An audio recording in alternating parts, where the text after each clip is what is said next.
then should we maybe start? Just if you are ready. What's the plan? The plan is grilling you about the new pilots initiative. Oh no. Oh yes. Oh no. Terrible, I know. Yeah, I don't know how to start the introductions though. So everybody, welcome to the Distant Worlds podcast. And yeah, we are here tonight with a few people from the New Pilots Initiative, and then we're here to interview them or ask them about the New Pilots Initiative. So yeah, say hello everyone. Introduce yourselves really quick. Okay, I'll go first. So I'm Commander Either. I am the founder of NEWP, so New Pilots Initiative. I've been playing the game since, about 10 years probably now.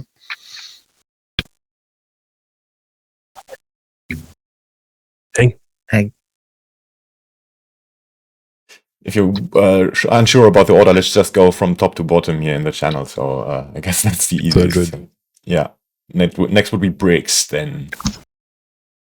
Oh hell. Let's see. I have been playing since what would that be? About 2019 or so. So about 6-7 years. Oddly, and let's see. And most of that time, I was one of the what would you call it? The console peasants over there on PS4. I actually still get on from time to time. One of the first, oddly, one of the first squadrons I was part of was one that Hunter had created over there on the PS4. I blame on a regular basis fantastic spork of luring me and my band of misfits. We were on a expedition. Myself, you guys, a lot of you know Quicksilver and Eyebrown from the PS4 side, who I kind of who got roped in first before myself. And so I've been part of NEWP at this point, 4 or 5 years at this point. So yeah, it's been a while. Right, so I may be the youngest for now mentor for NEWP, and I've joined I think it's 2021, so a bit after Odyssey release, I think. Let me check. Yep, sounds about right. Yeah, and say your name, because people cannot see your names in the audio later. Yes, so I'm Harpy, and I'm the one responsible for NEWP being part of the Deliver 3 partnership. And yeah, I've been playing since the start of Odyssey. That's about it. Hello there. Or you got more to go? No, go ahead. All right. Well, I'm Hoenn Hero. I've been playing Elite since late November of 2020, which is right when they gave it away free on Epic Games. You could probably guess why I started playing. But I joined NEWP to, learn how to play the game initially, and I kind of just stuck around because I enjoyed the group and moved from learning to teaching after a while. I'm part of the BGS command team for NEWP, so I help coordinate BGS operations within the bubble for the New Pilots Initiative minor faction. I'm Mav, Maverick or Mavbot. I've been playing Elite, off and on. I actually started back in 2015 because I was looking for an alternative to Star Citizen, Vader. And I took a break for a few years, and then when the Thargoids started popping up, I got back into it on Xbox, transferred over to PC later. I found NEWP actually in game by accident because I was doing a conflict zones, and I found a system called Move Freed, and apparently there was a war going on, and I noticed that the faction name was New Pilots Initiative. On that day, I figured out that the players run most of the stuff behind the scenes. That was it was August 30th of 2020, so right in the middle of COVID. And I at the time was unemployed, so I ended up just doing a lot of stuff for NEWP. Joined the BGS team. Did it so much that Vader actually audited me off of Inara to see if I was actually doing all the stuff that I was reporting. I have since annoyed my way up the staff ladder of NEWP, and I'm currently the one of the admins of NEWP. I guess it's my turn then. So I'm Commander Shadow 2. I started playing Elite Dangerous kind of in the middle of the whole COVID pandemic when we were all under lockdown. That's when I kind of started getting into the game. I didn't join NEWP until I think like a whole year later after kind of just drifting through the game. Found you guys through the Fleet Carrier Owner Club Discord and kind of just was mostly a quiet commander, but now I'm one of the mentors and I help coordinate events for our squadron. So for anyone listening who doesn't know what the hell NEWP is, can someone explain that to anyone tuned in? When we're done with the introductions. You can do that after. Yes. Right, okay. Nothing goes me? in order here. Well, I think that am- context might be helpful though. What? Yeah, Vader, tell us all about NEWP. Huh. All about NEWP. I don't know about that. I am Commander Valahans. It's actually, most people actually say it as Vader Gans. Yes. I started playing back in 2019 off the suggestion of a fellow WoW player. And as I was coming off of his suggestion, I joined his squadron, which happened to be NEWP. And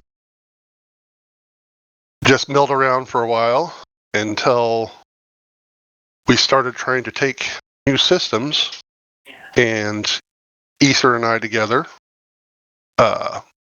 were hammering out a lot of the missions and stuff, trying to get into new systems and whatnot. And Ether had to take a break for a while, and so I I volunteered to take over the BGS running, and I kind of got stuck there, and I ended up starting NEWP's Empire. Partly just out of, I don't know, boredom, and partly Desire for to pure seek bloodlust. Well, yeah, and partly for, I was about to say partly for pure rage because, well, I won't get into things, into old dramas, but let's just say there was somebody that was going against our BGS that was really annoying me, and so, yeah, I had to make an example. All right. Now, what is NEWP, or the New Pilots Initiative? Okay, so I think anyone who's been playing Elite for a while will know that Elite's got a pretty aggressive learning curve for new players. It's actually a lot better now than it used to be honest. Back when I first started playing, it was a ship, basically good luck.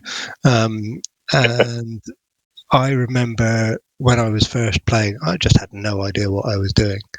I spent ages trying to do even really basic things like scan a nav beacon. It's like, well, how the hell do you do that? So basically, I played around with the idea for a while of having a player group that was there to help new players get into the game and get the best out of it. And then they announced that Squadrons was coming, I think late 2018. That finally launched. So I think day one after they launched that, I created the Squadron in game, and a few weeks later got Discord up and running. And yeah, we've been trying to help new players get the best out of the game ever since, teaching them how to play it, answering their questions, providing a community, providing resources, all that sort of thing. And here we are, like whatever it is, 7.5 years later, still running. Doing well. Have you found that like the uptick of players over the years, like where would you say that the biggest uptick you've seen in new players joining since you've been in the group has landed? Probably right before Beyond. I think it's just comes in waves, right? Whenever there's a lot of media attention or interest in the game, with the launch of Odyssey, there's a wave that came through. Odyssey. Beyond with. I think there was a. I was going to say, I think there was a pretty big wave during the whole Slaver incident.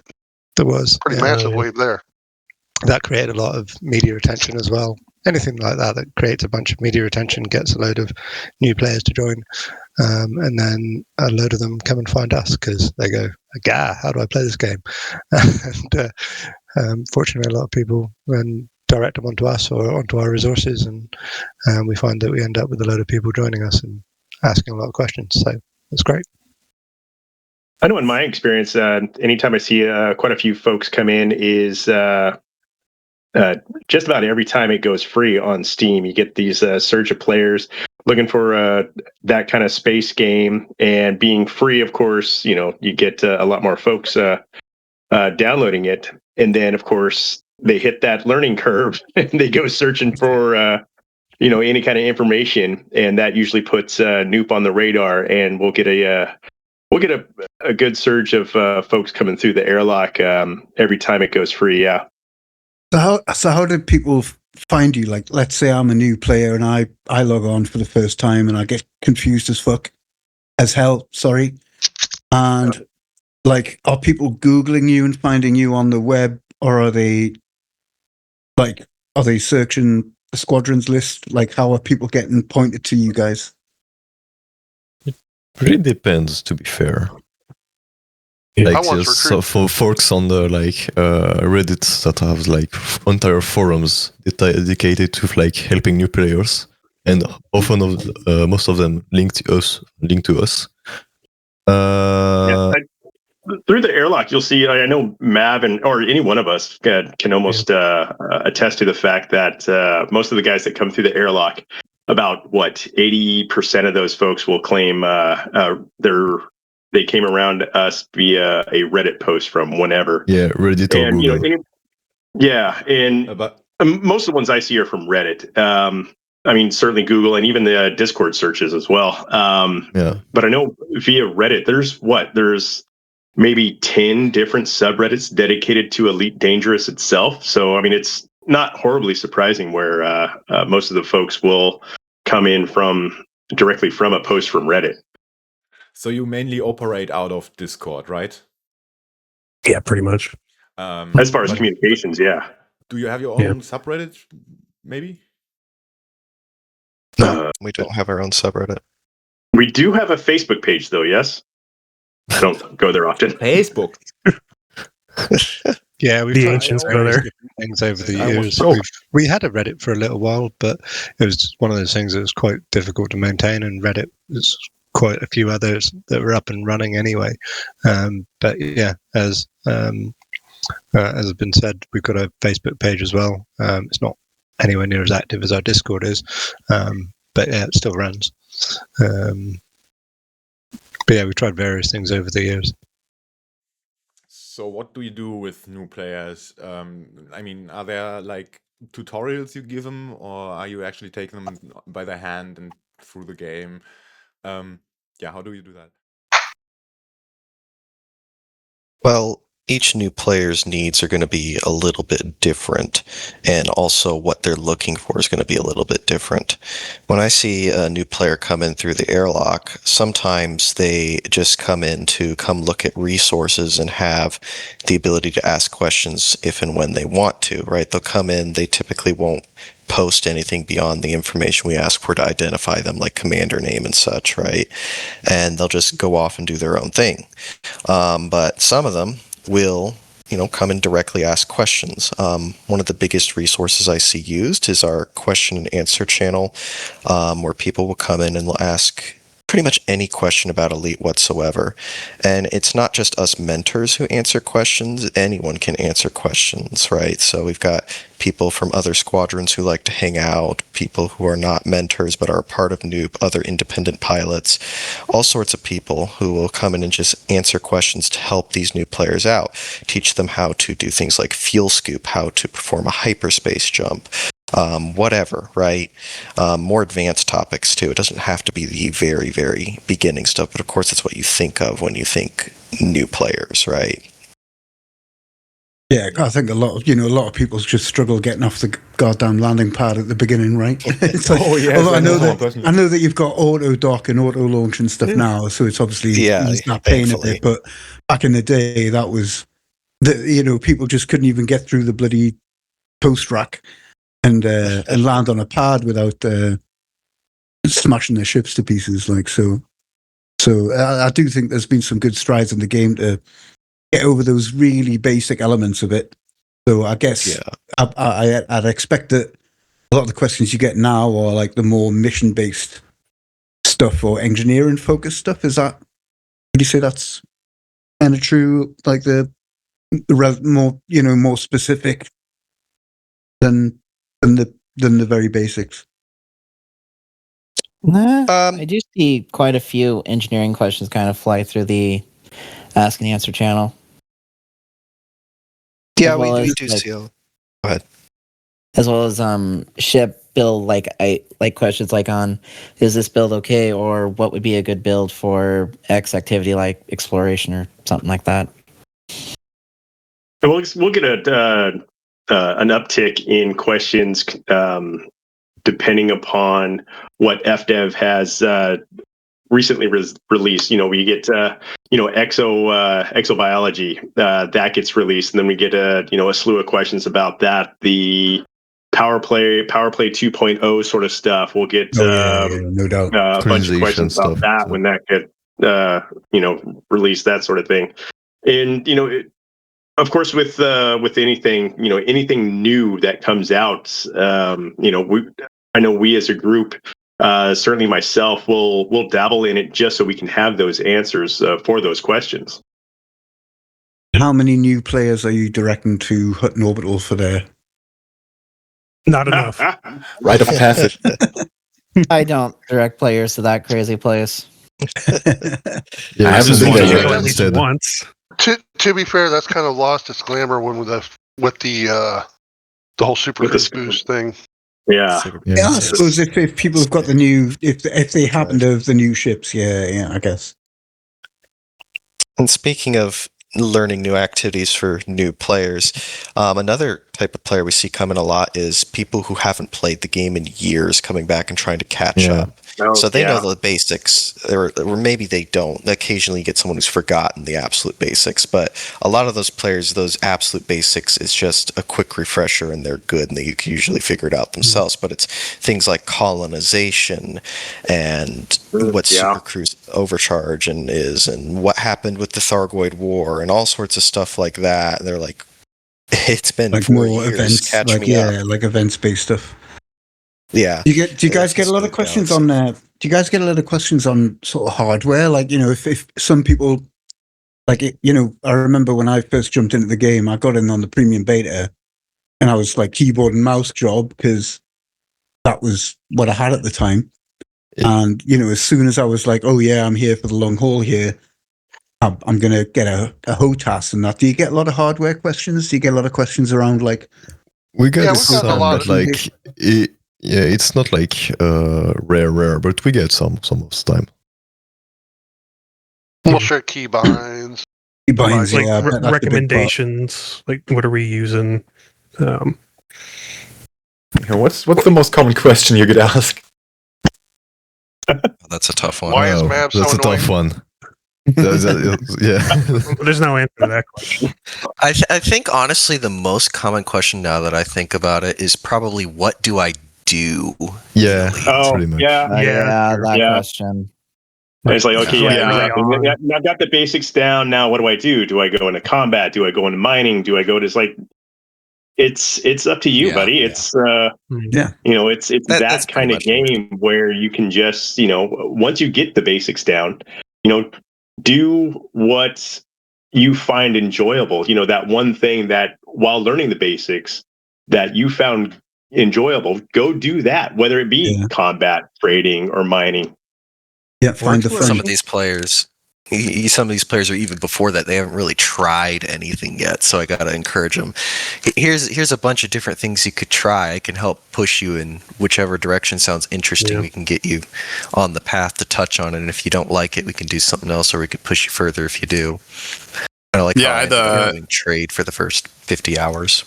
I'd love to chime in as a brand new player myself. I got into this game 3 months ago, and I have like 200 hours now. I joined at the perfect time, though, for Distant Worlds 3. I had no idea that this was a thing until like a month before we set out. So I'm learning. I'm the village idiot here. If anybody wants to ask a new player what it's like, I knew that was coming. Yeah, what it's like is ridiculous. Being the village. There's so much stuff to do, but I'm really glad that I missed the days where you didn't have like auto docket stuff, because I did start playing on mouse and keyboard.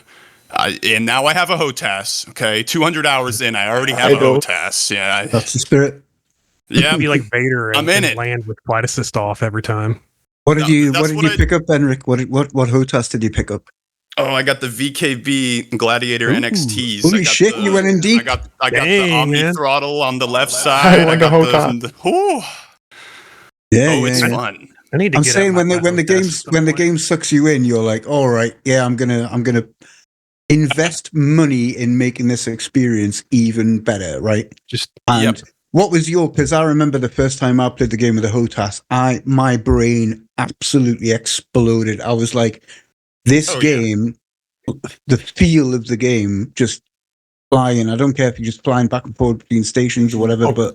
Okay, I got to interject here for a second. You just explaining the experience of playing Elite Dangerous with a HOTAS for the first time. I have never played Elite Dangerous with a HOTAS before. I have played the original Elite with a HOTAS in VR. Flex. It's criminal, Michael. You need to play this game. That's not a flex. That's a confession. Better yet, you need to learn how to flex station. Stop all the time. A conflict. Oh no, I haven't gotten that far. I want a HOTAS, but my budget for this year is already invested into like the Elite Community Meet in September. Valid. And that's all the money I got. This coming from a guy that hasn't played in so long that I probably will fly like crap as soon as I locked in. Oh, you're Vader, probably better than me. You want to fight sometime? I'd still kill you, Pep. Probably. The first time that I loaded this in and I was trying to fly around after I'd watched a video of some guy flying it, I was embarrassed. Like I'm still not even that good. It takes some time. Yeah. And last night, if anybody was at base camp, they saw me trying, and I think I blew up 3 times. So, but we're learning. What were you trying to do? I'm just flying the Mandalay around like it's a Cobra, and it's not the same. It's not the same. I used to practice by running flight assist off the little channels in a station. You're braver than me. Tethering. It's a brilliant exercise to practice your control and flight assist off. Just orbiting the station and going in and out of all the little nooks and crannies as it rotates. I've seen people do that, and that just absolutely blows my mind. It's absolutely insane. Like, once you change how your brain works, such that like you kind of get the physics of it, then it all makes sense, and it's like, oh yeah, now it's all about counter. It's all about counter thrust, isn't it? So you've got to like correct every input you make. You've got to counter every single little input, but not overcorrect. That's and that's what I could never. I'm not gonna try FA off. For me, it didn't feel worth it. Like this is why doing it close up to a station, which is a spinning station, really helps, because you've got all that mass around you to judge your movements by. So if you start drifting in one direction or another, you're like, oh, I haven't countered inwards enough. So I thrust forward a little bit, and now I'm back in. Now I'm drifting to the left a little bit, so I can adjust that way, so on and so forth. So that's why doing it that way really helps you learn how to control it. I'm going to give it a go. You have me interested. I want to. Yeah, there's loads of videos. I say once you master flight assist off. There's loads of videos out there. It's really good stuff. Once you master flight assist off, it's like you're flying a whole different ship. It's I bet. You can do so much more. So, to get a bit back to the actual New Pilots initiative, but while staying on the topic of firsts, what are some firsts you experienced because you were running the NEWP initiative? I know that's a loaded question, but I developed a great thirst for war. Sure. Wrong first, but I mean, Vader got me like very heavily involved into the BGS scene. And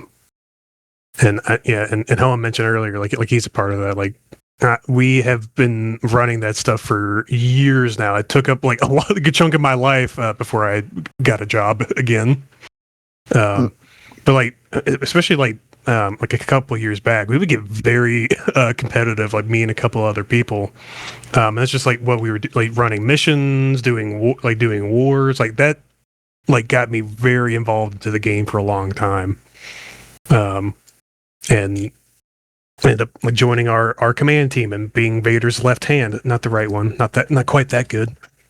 But for me, for quite a few years now, it's been mostly BGS. But I will say, Distant Worlds 3, and thank you, Hoen, for getting me involved with it, got me back into what I started the game with, which was exploration. Because that was the best part of the game. I really liked about Elite. Oh, yeah. And I hadn't... Like I often did with many other people, I made Mab do BGS by gunpoint. Yeah, pretty much. The BGS is one thing I've barely engaged with until like recently with the colonization add-on.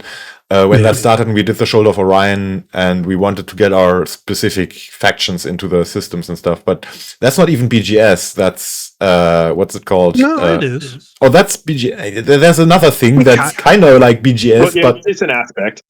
Yeah. Like I would say 90% of NEWP's empire came from my desire for one particular system, and we just kept trying to go to that particular system and failing. That was back when we were able to control our BGS expansions. Failure is the best teacher. Oh God, yeah. Yeah. Yeah, I've been trying to get my sort of main home station under Elisa Duval's control.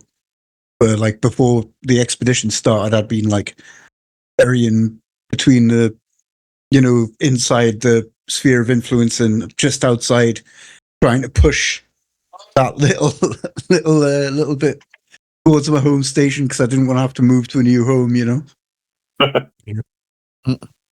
Yeah, we used to like there was a lot of like planning. Like we would pick out systems, pick out like what factions can we put do here to make holes for other stuff, like ensure that we got in there, all the timing, and It's an art. Yeah, a lot changed after Odyssey with like the ground installations. Well, that changed to some extent. Yeah. The amount of complaints that we started throwing toward the tick just exploded. We'd just be watching it to be like, "Where is it?" For 5 minutes. No. Yeah. No. It used to be like it'd be like only like a few minutes. Now it's like, all right, it's starting. See you in a few hours. Yeah. And it was always like around the same time. It's gotten. Right after Odyssey, it was pretty unstable. It got better over time. Every now and update moves it around. Colonization.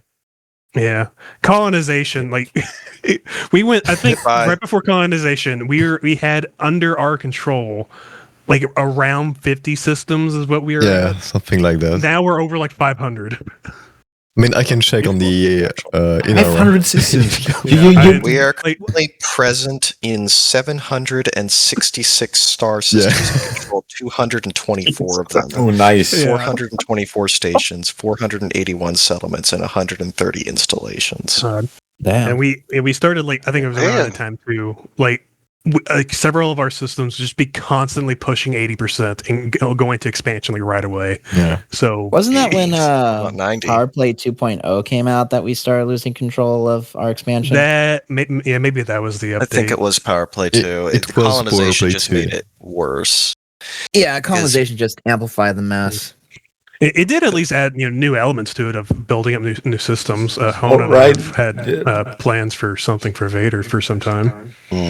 Like you can't say that here. You'll spoil the surprise. What are you doing? You'll find out. It might involve a bucket of green paint. Oh God! I like green. Are you going to make me log into my carrier? Started. No, I can't touch your carrier. Maybe. I wish. Michael, you're on the Distant Suns, aren't you? Yep. Oh, are we painting the distant suns green? We can do that. I don't know what color it is actually. I have to check. Green I stars, would have to start the game We got to first. find one of those eventually. Those totally exist. The only carrier I will paint green besides my own is Hohen's.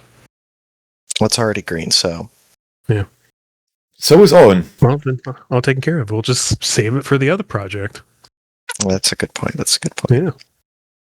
And what about for like the community-led groups, like the likes of the Fuel Rats and the Hull Seals? Do you get many people asking around those? Oh yeah, we know quite a few of them from the Fuel Rats. I'm actually in the Hull Seal server. So it's one of the things We always like actually to. really Go enjoy ahead. doing as well, is the sort of mutual events that we set up sometimes. So doing combined events, we've done them with the Fuel Rats to train a bunch of new people to be rats, or Hull Seals, or various different other player groups. Starting Also, you actually do training Please stand besides new player stuff.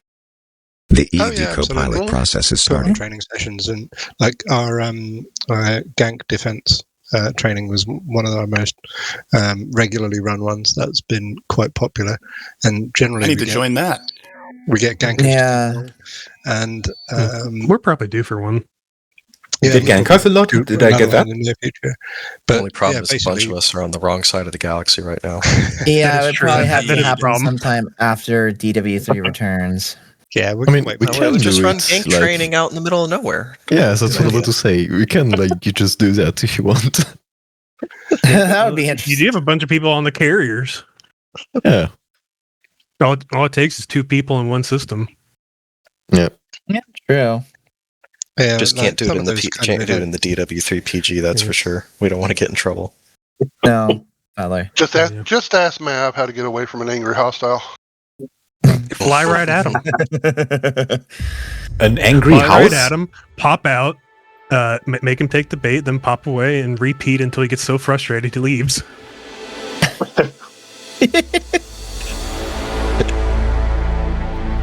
I've been doing that has worked once before when I got CAD on a Fuel Rat case once.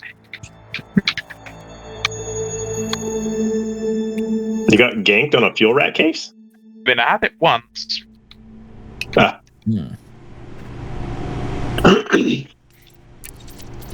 that's Yeah, what I've that's heard what you from- call like a cardinal sin. I think is killing the rat. Like it's absolutely to Yeah. say frowned upon would be an understatement. I think. I mean, to be honest, from the rat side itself, it's just a case of, oh well, it happened, sort of thing. That's it. Oh yeah, really. yeah, they are non-retaliatory. I know that as a rat myself. I know, like you're not meant to,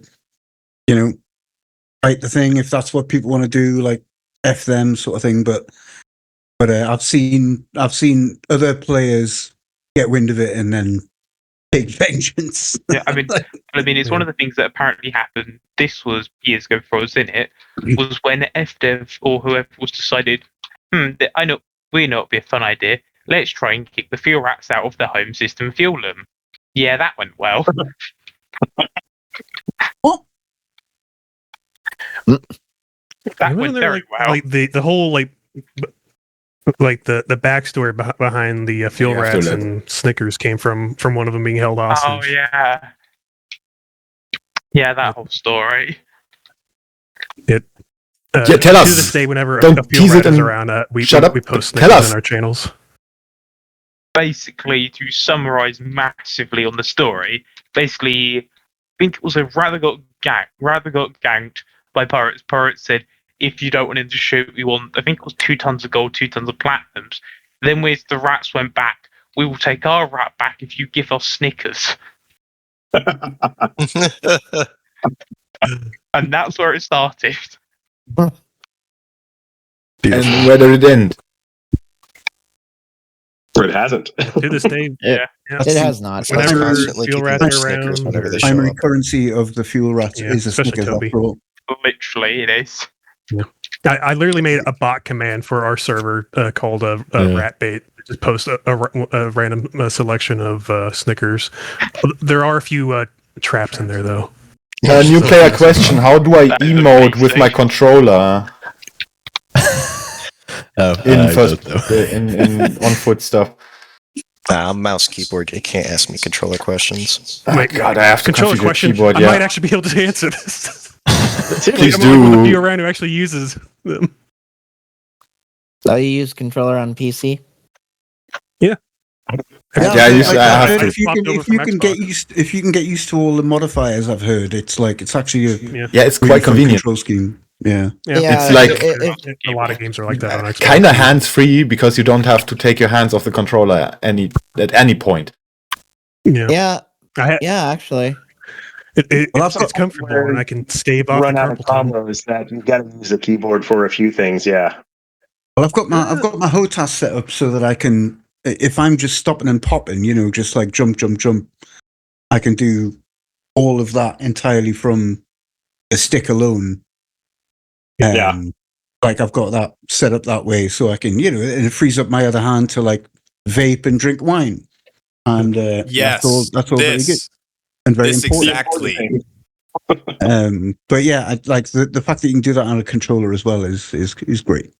Yeah, I mean, I only really use the keyboard when I need to type something in. Like back on Xbox, it would just bring up the keyboard menu.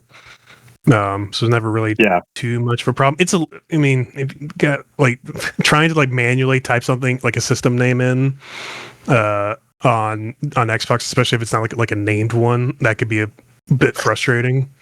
I usually just manually just like look around the galaxy map to find what I was looking for. I have more recently I joined Distant Worlds 3 a bit late, so I'd use the Neutron Highway to catch up. That was where I was actually like using like mouse and keyboard to paste in the system name so I could like jump forward and get in the Using get the caught Neutron up. Highway, you have to use a keyboard to plot each star. Yeah, but but for the most part, I just use a controller even on foot. Pretty used to that from FPSs on console. Like Halo was my bread and butter for years. And this is the first time I've actually touched any xenobiology. And Hoenn was actually my mentor for that when I was along the trip when I was first interacting with it. I was like, what is all this stuff? What is this stuff on the ground? Who is Hoenn again? You can teach an admin new tricks. Sounds like a legendary figure nobody has heard of. So who is that guy? Hoenn, he's some guy. I think he's a Pokemon fan. He misspelled his name and just had to go with it. I'm so lost. The initial misspelling was not. No one mentioned it. I didn't notice it for a month, so it kind of just stuck back on other unrelated to like Hoenn, like Cohen, like Hoenn, like the Hoenn Pokemon left. region.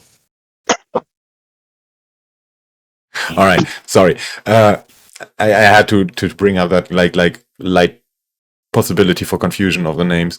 But never mind. I was interrupting you guys. Sorry. Oh, good. All right, I figured out how to do emos. I went to the options and I bound them to my keyboard. Hey. Yeah. Oh, I you recommend you bind them to your keyboard. Who's ramming the carrier right now? Is that you, Ben? Don't worry about it. Not me. Not me. Shenanigans?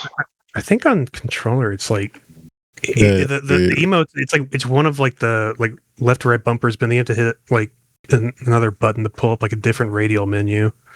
Yeah, it's some weird shenanigans like that. I forget the key binding, but it's something. I'd have to pull it up. It's usually for me under muscle memory. Yeah, it doesn't matter now. So we went over what your firsts were as a faction. I kind of forgot my follow-up question for that. But yeah, you've already mentioned like training programs. What kind of training programs do you offer? Like those that like happen recurrently or like recurringly. Is that the right word? But yeah, you know what I mean. Those that repeat.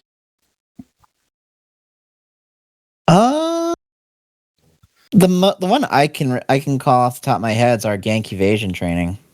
Yeah, this one is the most like obvious one.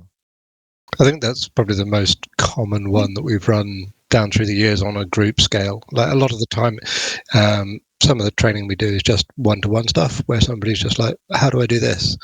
Yeah, pretty much. And somebody will just be like, wow, come with me, I'll show you. Then we just help each other out. The other stuff that like we've done all sorts of things in the past. We've done exploration trips, nothing on the scale of Distant Worlds, but our own exploration trips to the core or Guardian and such. You do like mini expeditions sort of thing. So do you post them on the expeditions page, like the forum, or do you just do them like within the context of the Discord? Mostly we just do things in our own in our own little way. We usually sorry, the one trip that me and Coach got together and did for people, we put that on the Fleet Carrier Discord, and that was where we ferried everybody to the core, and then I came out with Coach carried everybody to the core, and then I came out with my carrier and resupplied him, and then he went on to Beagle Point with it. Yeah, that was one of the fun little challenges we had back then with the logistics because of the fueling problem, didn't we? So we had to run a couple of different resupply carriers to have enough fuel to get everyone to Beagle Point and back again.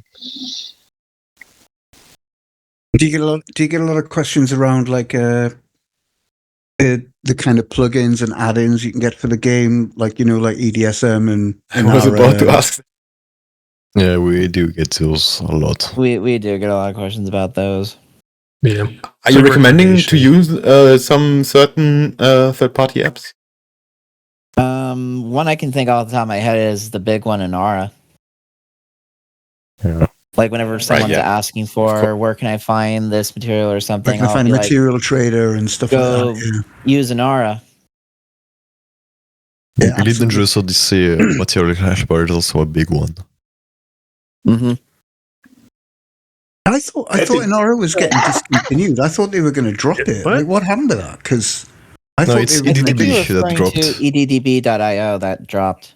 Oh, yeah, right. Okay. All wires crossed.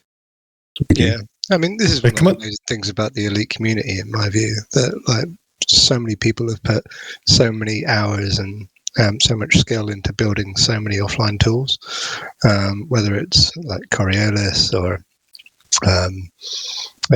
Inara or the Etsy or so on and so forth. There's been so many of these down through the years that just expand the capabilities of the community in the game. So, and really, the game would be pretty hard to play without some of these tools, right? So, yeah. Like what would people do without Sponge? I mean, fucking hell. Yeah, or EDMC, you know. Yeah. But like, I think it's a bit like I play a lot of Warframe, and Warframe's the same. Like, without that wiki, oh my god, Like no one would know anything about what they're doing. But the community's so passionate about the game that like it kind of reflects. It does two things really. It kind of holds up a bit of a thing to the developers saying, "Hey, this shit should be in the game, bro." But also, it says, the community's so passionate about it, they want to like help everyone else along and if, throw people a bone, So it's a kind of double-edged sword in a way. Yeah, we get that quite a bit too about why isn't this in the game? Why isn't there any tutorials? And at the same time, why do I have to go to this third-party website? Yeah. Yeah, I mean it's a good argument. Why not? But at the same time, if it was, NEWP wouldn't be a thing. Yeah. True. Vader would have never met me. That'd be a travesty.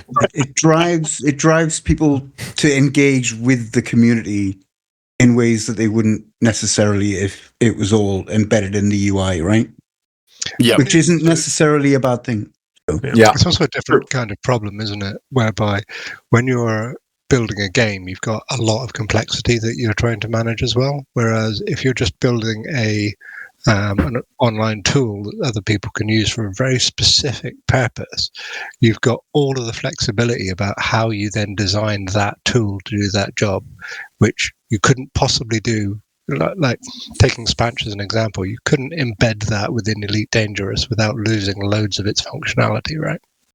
Sure. Oh, true enough. Yeah, kind of. Yeah, I mean, you bog it down with other data that it's trying to process all at the same time. If you had all those, all that third-party stuff embedded into the game, then the amount of lag that I can imagine would just be horrific. I mean, I've been wishing for a feature to kind of filter out discovered systems, but I don't think they're ever going to implement that. Would make discovering new stuff way too easy. Yeah, but it's only what is it at this point? 0.05% discovered. 0.0. Yeah, it's still 0.00 something. It's ridiculous. It's wild. So, I don't see why the devs being incentivized to discourage discovery. Like that doesn't. I don't get that impression. But at the same time, can't someone create an API that could do that? Like, I don't know. Well, I know. What is it? EDSM. I mean, you punch in whatever, just some random star and it'll have information on that so long as you are registered with EDSM and you or one of their members have been by that star. That's the only reason why they would have information on it. Okay, that might be a bit tinfoil hatty of me, but what do you guys think about this kind of involvement of third-party applications and stuff is kind of intentional by the developers? I like that. That's a good reaction. I like that the community gets together and makes all these tools and everything else, but at the same time, I think that some of these games should have more intuitive systems such as that. Yeah, but that's what I mean. Maybe it's an intentional thing to build a community, Like that's the thought behind that. Here's an example, right? Like, you know how you've got all the filters for your route plotting and star chart and whatnot? Like, I think material trader should be on there, or broker should be on there. There should be a way to just go. Yeah, it is. Yeah, it is. Material traders on there. Yep. Raw. Since when? What are you, crazy? Years. Absolutely. I'm brand new to the game, and I know that. Oh my god! If you open the system map and you'll go onto the system map, not galaxy map. They have some of these tools in game. The problem is they're not very intuitive. Are you telling me I can go to the galaxy map and find my nearest material trader? Yes, if you go into your girl map. Don't talk all at once. One at a time, guys. All right. Material trader, galaxy map. Can I find the nearest one? Yeah, Gal map. If you go into Gal map, into user data, in the first one, you can select which one you want to find. Really? So it will show you on the galaxy map I think it's blue or whatever color it's going to use. It'll show you what star systems have a material trader. Now, as far as the one that's closest to you, you're going to have to eyeball that. But it'll show you the systems that it'll filter the entire. As it normally does. It'll like highlight them in color. Yep. Exactly. Like, exactly. Oh my god! I'm this is what firing NEWP up the is game for. right now. I don't believe you. This is what we're for. Yeah. If you had come into NEWP and asked that question, you would have already had it answered. Well, I've only been playing the game since 2014, guys. Fucking hell! Playing the game for 7 Like years. you're pretty What? new still. Yeah, still learning the ropes. The engineering grind is like one of my most hated parts of the game. I know it's gotten better, like in recent Still years. sucks. So much better, honestly. Well, Yeah, like, I agree. It's I way remember better doing that for- all the time to go find the traders. As I was going, okay, I'm gonna engineer this, get the materials, discover NEWP in this system, and spend the next 5 years of my life doing BGS. That's how it went. Engineering literally led me to NEWP by accident. Again, Engineering- I made you do it gosh. by gunpoint. So Yeah. Engineering It's like- still needs to be improved for the new players to some extent, in my opinion. I coached a new player through it a month or two ago from square one, and oh my goodness, it was a ton of work, right? And this player says, "Oh, I like to grind in video games," and we're not even done with it, right? We got some of it done, and they're like, "I've had enough." It's I think I know still who a you're lot talking of grind. Yeah, Yeah. the manufactured materials are like absolutely laughing a joke now, but still the data again. Yeah, you've Data's got James hard. and Flash Site. And then It's you just- got to it's not hard, unlock it's just the engineers for laborious. that first round. Yeah. One thing I can say that And actually has the- gotten harder is finding raw materials. Raw mats is Yeah. 'cause it's just more finicky than it used to be. Like, yeah, you could drive around on a planet and zap the little outcrops and whatever, but now it's Got to find them. shoot the little weird things out of the trees and it's fiddly as hell. Yeah, And again, as the a- raw This grad's is- harder. This is one of my running complaints with Elite, right? Is that there's a lot of this stuff where it's just kind of made into grind, whereas actually I always think that it would be much better to make the difficulty of individual tasks higher, but the reward for succeeding in them much higher as well. So it pushes you to kind of develop as you're building up the quality of your ship. You have to build up your skill set in order to be able to get the materials to get that next step. That to me is sort of logical game building. Whereas the approach that with Elite, it tends to be very simple activity. Okay, now do it 50 times. Now you've got enough materials to go and do what you want to do. And I think that's a bit of a silly approach for a game like Elite, which is very high skill, very high knowledge, very high complexity. It doesn't really match with the sort of players who are trying to min-max their ships. Yeah, I can agree with that. Yeah, like I'm brand new, and when I tried to figure out engineering before the expedition, I just gave up. I think I have tier 1 dirty drives on my ship, and I got like the Guardian frame shift booster or whatever, and I did almost everything that it told me to do on the new player guide. That's quite a big step, though. The Guardian frameshift is not, it's no easy feat. That it's takes some doing. So I've got my Mandalay now with 79 light years of range, and I've been having a blast. Yeah. So what engineer did he get on the frameshift drive for that then? It's the V1, one that the seal, I got the I think. V1, yeah, the V1 from whatever thing, and the Guardian booster. Right. The V1 SDO, it's got the 2 engineering things. That thing Very, is so very nice. respectable range for not maxing out engineering on it. Still, right? I've barely unlocked anything. I think on my Mandalay I have 75, I think, as well. I mean, I dumped as much weight off of that thing as possible. My thrusters are not up to par. I really only got Felicity unlocked and the Guardian booster. Any of my ships. And my Mandy goes like at 86, 83, sorry. I'm in a 40 light year Corsair. I brought a 40 light year Type 11, and I brought my Diamond back, but I haven't flown it yet. I'll just hide it on one of the fleet carriers and. Yeah, I've mine brought a are still Mandalay, in but it's transport. unengineered. Did you say you got 200 hours in the game? I do. Wow. I I'm just happened to cooking. open my Steam page and Careful, Harpy, I have no shields. wow. What is mine at? Yep, I just hit God, 198 as of last night. Mine's I'm at That's a lot. 400. I'm I at, mean, that shot at 627. Yeah. I met Either, somebody how in much- game how many the other hours you day got, with either? 12,000. I'm at 6,875 at the moment. Jesus. Oh my Not There even it at is. 1,000. 6,000? I'm at Wow. 900. Well, 6,000 I'm is what Creep has on Warframe, I believe. I'm at Oh, man. I'm at 5,889.6. Good luck. There you go. I was gonna- Oh, wait. I need to go. Every often I'll be that's on, just my Steam. like- What is my Xbox at? So you know how you said you had 6,000 hours. You've That's been playing ridiculous for amount. 10 plus years. Weeks.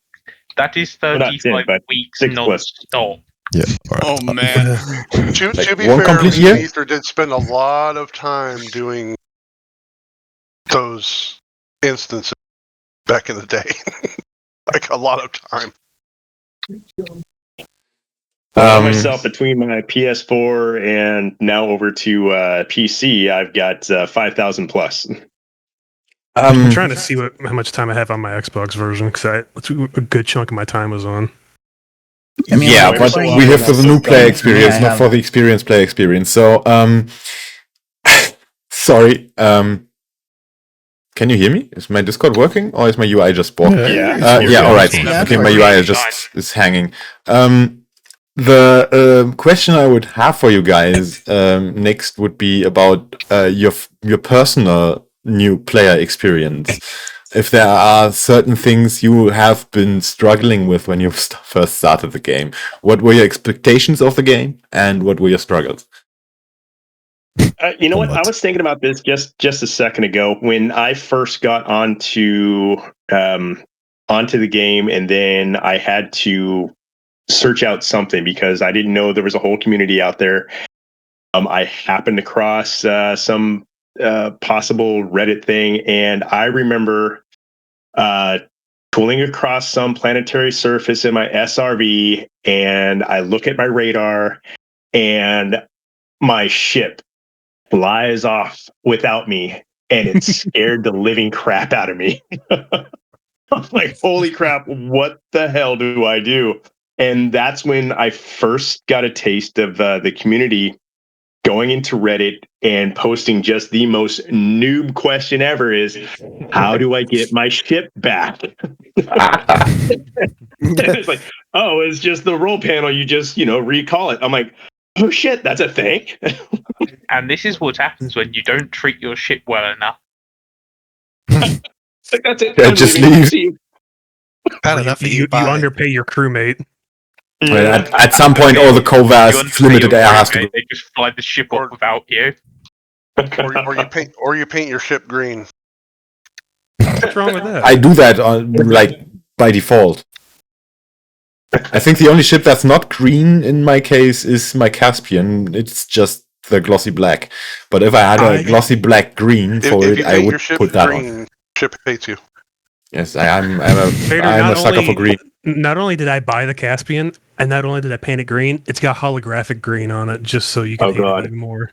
Weird flex. Alright, I Even have in the guns, dark, you Vader, shall if see you it's want. green. Oh, I think- good lord. So in terms of like the new player experience, like I remember, as I said before, I think I spent about half an hour at one point trying to unsuccessfully scan a nav, not the nav beacon, but the nav location marker, which was on the navigation panel, rather than trying to scan the nav beacon, which was on the contacts panel. This is the point where it really, like, I'd already been smashing myself around all over the place, trying to land on a Coriolis station and all that kind of stuff. But that was the moment where I realized, oh my god, this game is ridiculous. But like having gone through that experience, I think it helps so much. Being able, if you can remember what it's like to go through that, to then have that in your head when you're helping new players. I remember one of the first players I helped. She couldn't manage to land on a Coriolis station. And I just sat there with her. We worked on it and we worked on it. We had to keep going in and out of the station because the timer would run out. The 10-minute timer for landing would run out. And we'd have to go, right, let's get out of here before the station kills us. We'll just request landing permission again, come back in, we'll try again. And we just worked on it until she got it. She was so excited when she managed to get that first landing down. It was just so satisfying. So, yeah. And that's like where you get the reward for helping somebody through and hearing them be so excited to have actually succeeded in it. So great experience. I'll definitely second that. As far as taking somebody out, they have a plan on what they want to do, and being able to help them succeed in. I mean, sometimes it's just the most mundane task, but just in that you've helped somebody learn, and that's the biggest reason why I've been hanging out just as long as I have, because I've enjoyed being able to be someone who can have that information, that experience, and be that person who can be asked to be that helping person, that guide. Yeah. I mean, I think when people say what's the end game of an MMO or a big scale live service type game, right? And a lot of people joke, especially in like Warframe, the joke is like the end game is faction frame and all that. But I think the real end game of any game is onboarding new players.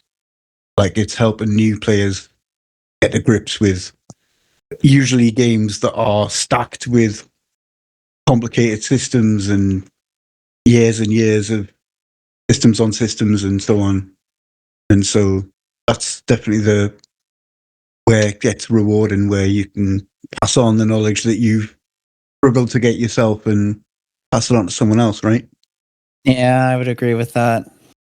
Oh, definitely. Yeah. I mean, you come in as a new player, someone who doesn't really know what's going on. You figure out a few things, you figure out a few more things, and then suddenly, you're not exactly the new guy. Some other new guy shows up, and suddenly you have that knowledge that you just hand down. And as you progress, you get more and more knowledge, and suddenly you've now, of course, now you're the teacher. Yeah, exactly. That's kind of a journey, isn't it? Oh yeah. I've even, on a few instances, taken it outside of Elite. I do some gaming in VR, VTOL VR, and a side game, virtual flight maneuvers. And I've taught like multiple friends, but the latter game more recently, I just come out, and I was just sitting in lobbies, and people would be coming. I was like, I don't know what the hell I'm doing. I was like, all right, well, let's do a few rounds, and I'll teach you how to fly and give you a chance to kill me. And that was like so rewarding, especially when they finally managed to do it. As I'm just flying around in circles, setting up a shot for them, but not giving it away. And like, especially when the first time someone actually caught me by surprise, I was like, okay, this is exactly what we were doing in NEWP. Yeah, that's progress. Yeah, it did. It felt awesome, especially for a game like. I mean, I've been flying. It's a parent game for years, and it felt good to just have that transfer over and immediately be able to help new people like learn the basics. Yeah, and there's kind of a flip side to that too. You get I think just recently, maybe a week or two ago, there was a couple that came in, and it's like, hey, I'm trying to get my friend some easy credits, and like in my brain, I'm like, you can't spoon feed these guys. You gotta. You really can't. Yeah, they're not going to have the appreciation for the game and what they've learned if you're just going to hand it to them. Yeah, kind of. This is the big part of what makes the game so great is just the feeling of making progress yourself. Well, and also a good coach, right? You know, like a good coach will teach people to find the answers, right? You know, you don't hand them the answer. You know, when they ask a question, how do I do this or whatever, you don't literally just give the answer outright necessarily. The best way to do it is help them find the answer or help them, you know, so they can get the answer themselves. All the other questions, solve the problem. you know, and all that kind of thing. Yeah, teach them the That's what problem they tried to solved. teach me in school. Teach them how to fish and all that. Well, I think that's one of the And with the things. whole money thing too, right? You see some players coming in or through other sources say, I want to make as much money as possible because I just want to go fly a Corvette or whatever, like when they're brand new. And that's a good for them long-term goal, sure. But you shouldn't just go take them and immediately go and take them on wing massacre missions or whatever money-making activity you choose, exobiology, you name it. Because without that phase where they go through and they work through the cheaper, smaller ships and work their way up and try all the different things, at least in my experience, it kind of ruins the game. Right? You get up to that big ship, and I'm sure a lot of people listening have had this kind of experience. You get to those big ships, you reach that big goal, you got the big shiny thing you wanted. What now? What now? Yeah, I've done it. And those players, they have no foundation in the game, so they just leave. They got the big shiny thing, they play with it for like 2 hours and they're done. Because it gets frustrating too. They don't have flight skills. And they've not had the chance to realize that the biggest and best, air quotes, best ships aren't necessarily the most fun ships by any stretch of the imagination, right? Like, I've always enjoyed the little underdog ships and the fun, quirky ones, and that for me, that's where the joy is. Like, yeah, I've got a cutter. Do I ever fly it? No. I used to make. I think that's kind of the point. My With favorite ship in the entire game is the Imperial Courier. Because absolutely, I'm right there with you, man. That thing to be an absolute speed demon and combat fitted. You can get it over 800 meters per second, combat fitted. I took so that. much fun. I took that on Distant Worlds 2. Literally took that on Distant Worlds 2. And that work for your ship that you want. This is kind of why I think I'm so attached to my Phantom right now. Even though the Caspian is a brilliant ship, I love it so much. I just went back to my Phantom after a while. Yeah. I'm gonna be honest. I got Caspians because it's a trick ship. I've got to do a correction. I've got to do a correction for like transparency. No, I didn't take the Imperial Courier on Distant Worlds 2.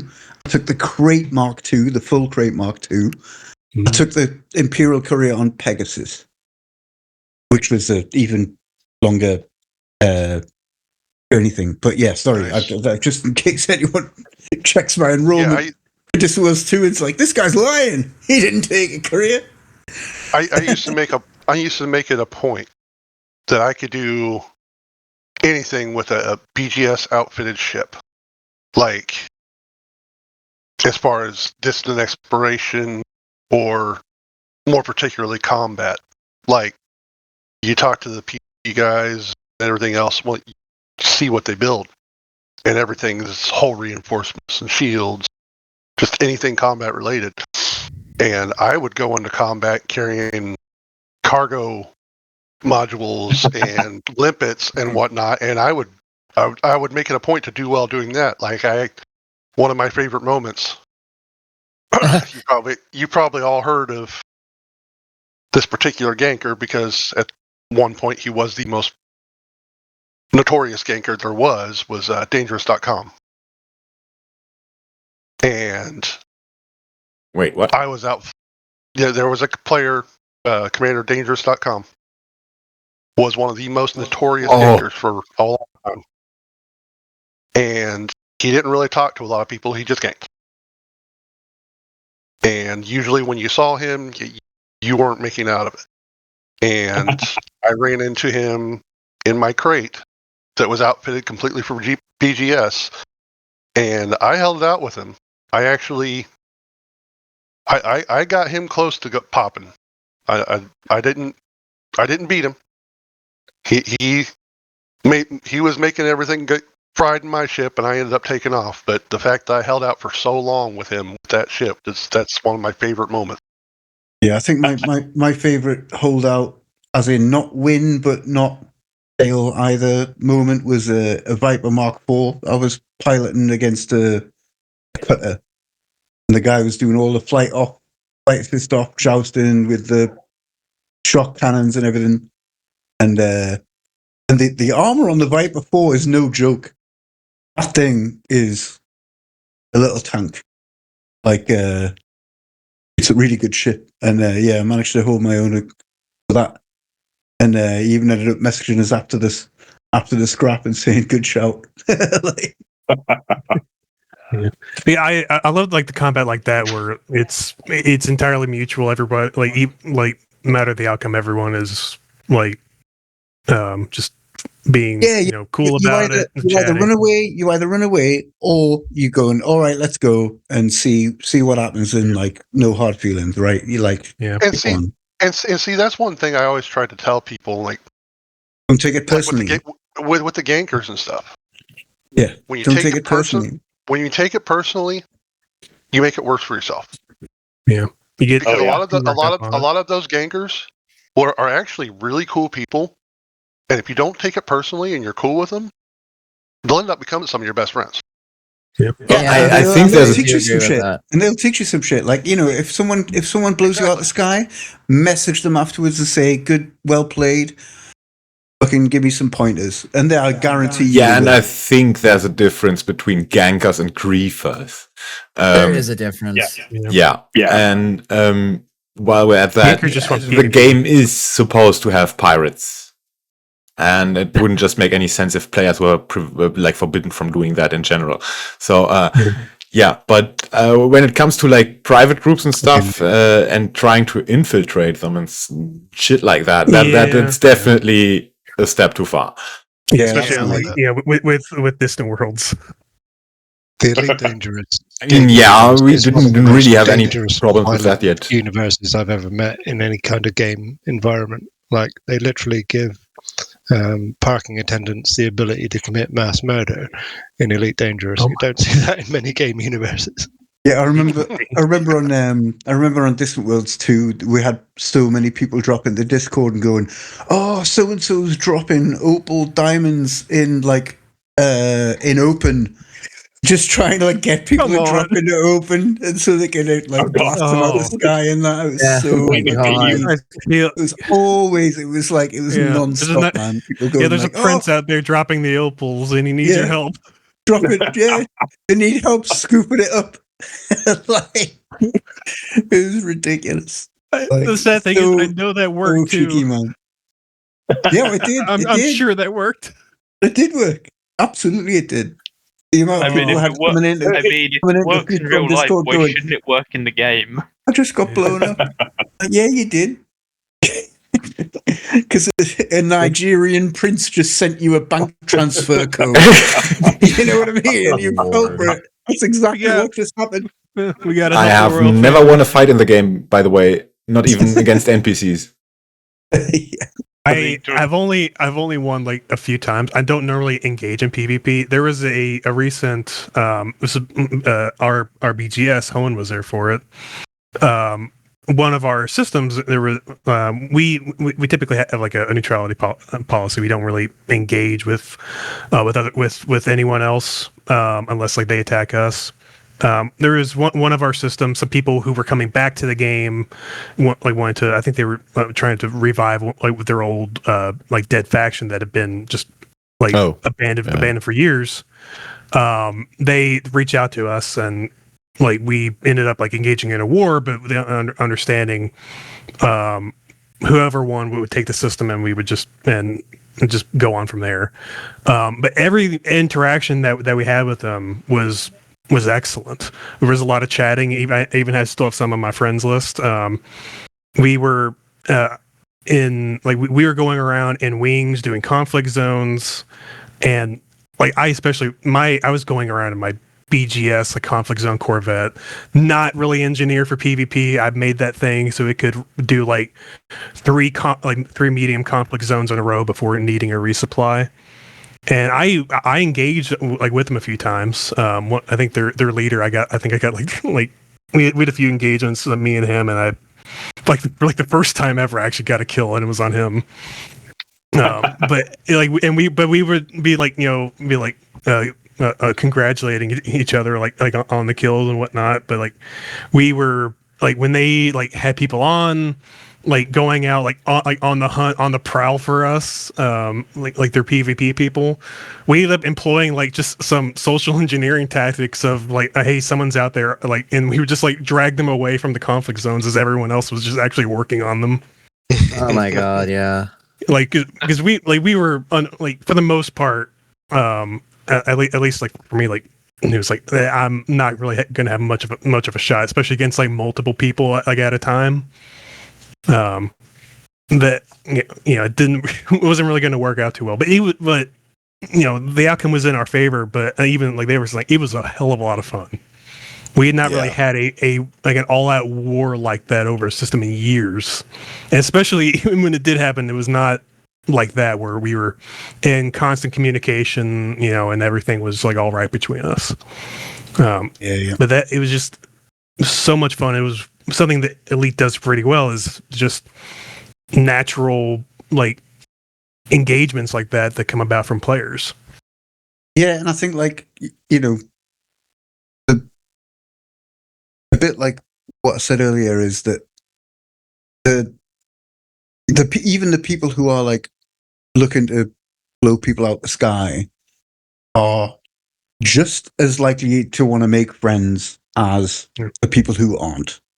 So if even if you feel a bit salty about the rebuy or whatever, like chances are if you reach out to people and just say, nice shot or well played or whatever, you make a friend. Like, exactly. On the chance of making a few people upset when they listen to this podcast, when it's broadcast, it's just a game. Yeah. It's a great game, and the community even better. I get it on like Distant Worlds 1 or something, where you're like out in the sticks, there's no fleet carriers, you're sent back 20,000 light years to like, that's oh God, yeah. a different fucking ball game. Again, excuse my French. But like now, the safety rails are up here. Bonjour. The safety rails are up. They're like, we've got fleet carriers all over the place. Like worst case scenario, you've got a bit of a rebuy. The exploration data alone that people are packing like is, NEWP's struggling with credits these days. Like it's not. I mean, there are options to evade that. Sorry, not the deal it used to be, right? Oh no! I want to give Luna the stage here for a bit. Sorry, I was talking over you, but you seem to have like something. You haven't been talking at all because you're technically not part of this episode. But please, go ahead. Well, I was just gonna say though. I mean, they say with the whole safety thing and that. I mean, when my game was being iffy, just as I don't want to get left behind and make sure, I literally self-destructed from Beagle Point over the distant sun, and that was like a couple thousand light years and was fine. Yeah. There have been a few instances on this trip where I got distracted. At least one time, our brand new cat nearly got me killed because she distracted me just when I was coming down to the surface. I definitely. I'm very glad I had my bumper shields on. That is why in the Rats we have the saying, "You don't let a cat fly a ship." I was when I was on Pegasus. I was talking about the Imperial Courier earlier. I was on Pegasus, and when you're like trying to land on a planet and you drop out a bit early because you're coming in too steep or whatever, or too fast. So you just like repeat boosting to like get, because you're not far enough away to like go back into Super Cruise again. I know So you're exactly like- where this is going. Yeah, exactly. So you're like 50 kilometers away or whatever. So you just boost. And I just kept doing that. And then, of course, I took my eyes off what I was doing for a second. I think Mitten was pouring at my arm for a second or whatever. And yeah, I literally boosted into the surface, completely blew up, and I was set back 15,000 light years away Oh man. from where I left off. Yep. And it was just like, okay, I'll just fucking head straight back out again, and that's what I'm gonna do. One of my first ever like exploration trips. This was years ago. Similar thing happened. I didn't have a cat at the time. I don't even think we had our dog. No, we did have the dog. But I went out to explore like some nebula, and I got there and went to land on a planet. Didn't check the G's of the planet. I've lost at least like 2 or 3 cutters to that same mistake. Yeah, slams. But I've hit the planet, and I initially survived, but then died when I just like love tapped it with my landing gear. And my same mentality, I went, I'm just going to go straight back out there. Yeah, and if you sleep on it, you'll not face it the next day. Just get straight back out, just gone straight away. Even if you make like a few hundred light years distance on that evening or whatever, it means you'll continue the next day. Like, don't go to bed in the station, because you like the incentive to kind of keep going is diminished the next day. You know, that's what I found. Yeah, just take a break, but get back into what you enjoy. Speaking on exploration trips, I've told this story around NEWP a few times. You all know, like the station near Sagittarius. Explorer's Anchorage. Miners one, yeah. The mining asteroid thing. No, not the mining asteroid. I think it's like a full-fledged like station in a system like right next to Sagittarius A. Explorer's Anchorage. Anchorage, not an asteroid? That one's not an asteroid. Not an asteroid, no. Oh, right. I was there. I've been out to the asteroid ones along the way. But that one, the day that it arrived in system, I had just made a trip to Sagittarius and was on my way back to Colonia when I saw like the thing in the news feed. I'm like, I'm gonna go back out there. Like, that'll be fun. I'm not that far out. I make it to the station, and keep in mind I was on Xbox, so using a controller. I was coming in and just everything going fine. Went to do my landing gear. For those on controller, be it Xbox, probably same on PlayStation. You're already laughing because you know exactly what I did. I was in my Anaconda, and the button combo for landing gear is B and then down on the D-pad. Does anyone here also know what B is? It's your boost button. It's boost. What? I Same like it is. down fast enough. I boosted into the pad. It bounced off, hit the other side of the station. Was on like, I think like less than 20% health. Survived and went, oh god, I think, okay, just land and repair. I land, and this is the first day it was there.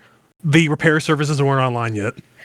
Oh no! Oh my! Because it's the Anaconda, it's the only one that has damage model. My ship was visibly damaged and smoking, and I limped all the way back to Colonia the entire time with black smoke in my face.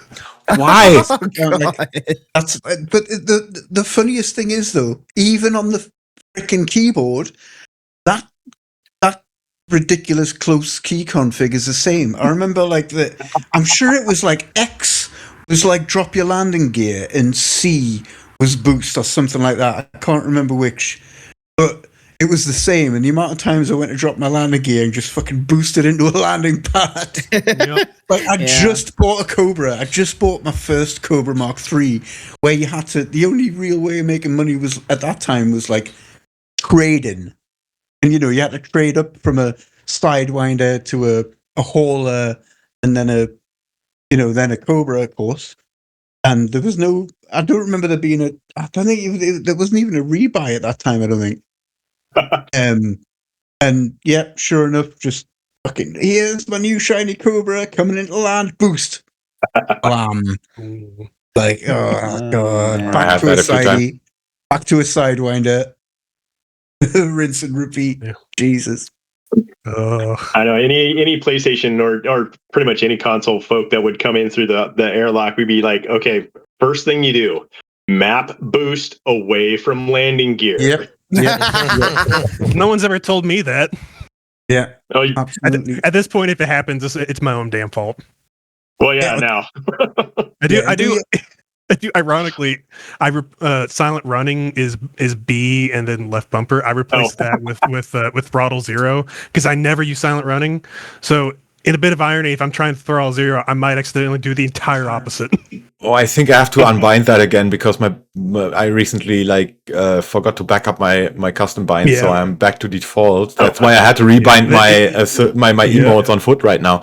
So I have to look into that right now. So let me unbind silent running really quick. Yeah, we have a thing. Always save your keybinds on. We have our like random bot tip. That's one of the first ones we made. The first time I ever set up my HOTAS for Elite, get it all set up, and then immediately had an update. There's a trick I have for that, by the way. I've got a mate who he'd been using a HOTAS for a while. He was loving the game. He'd been playing it about 6 months, and he did an update. Lost his binds and literally uninstalled the game because he couldn't face setting them up again. Uninstalled it outright. Like I'll be honest. Convince him. I remember all my binds. I was offering to send him like templates and everything. Like, he just wasn't. He just couldn't face it. Yeah, I'll be honest. After it deleted my HOTAS keybinds, I just went right back to controller. It's a screw it. And like I still don't. I only replaced the one thing, so I just bind it every time. It's not that big of a deal. Okay, so it's autistic. For the most part, we do recommend. It's kind of autistic then that I remember all my keybinds when I lose them.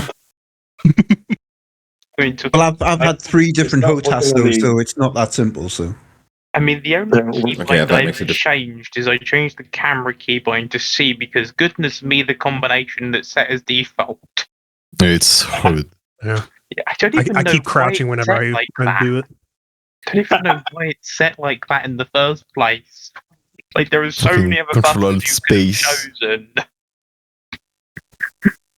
There's like one guy unbound silent running. Right, like, you know what? Let's make this the most annoying thing possible. Yeah.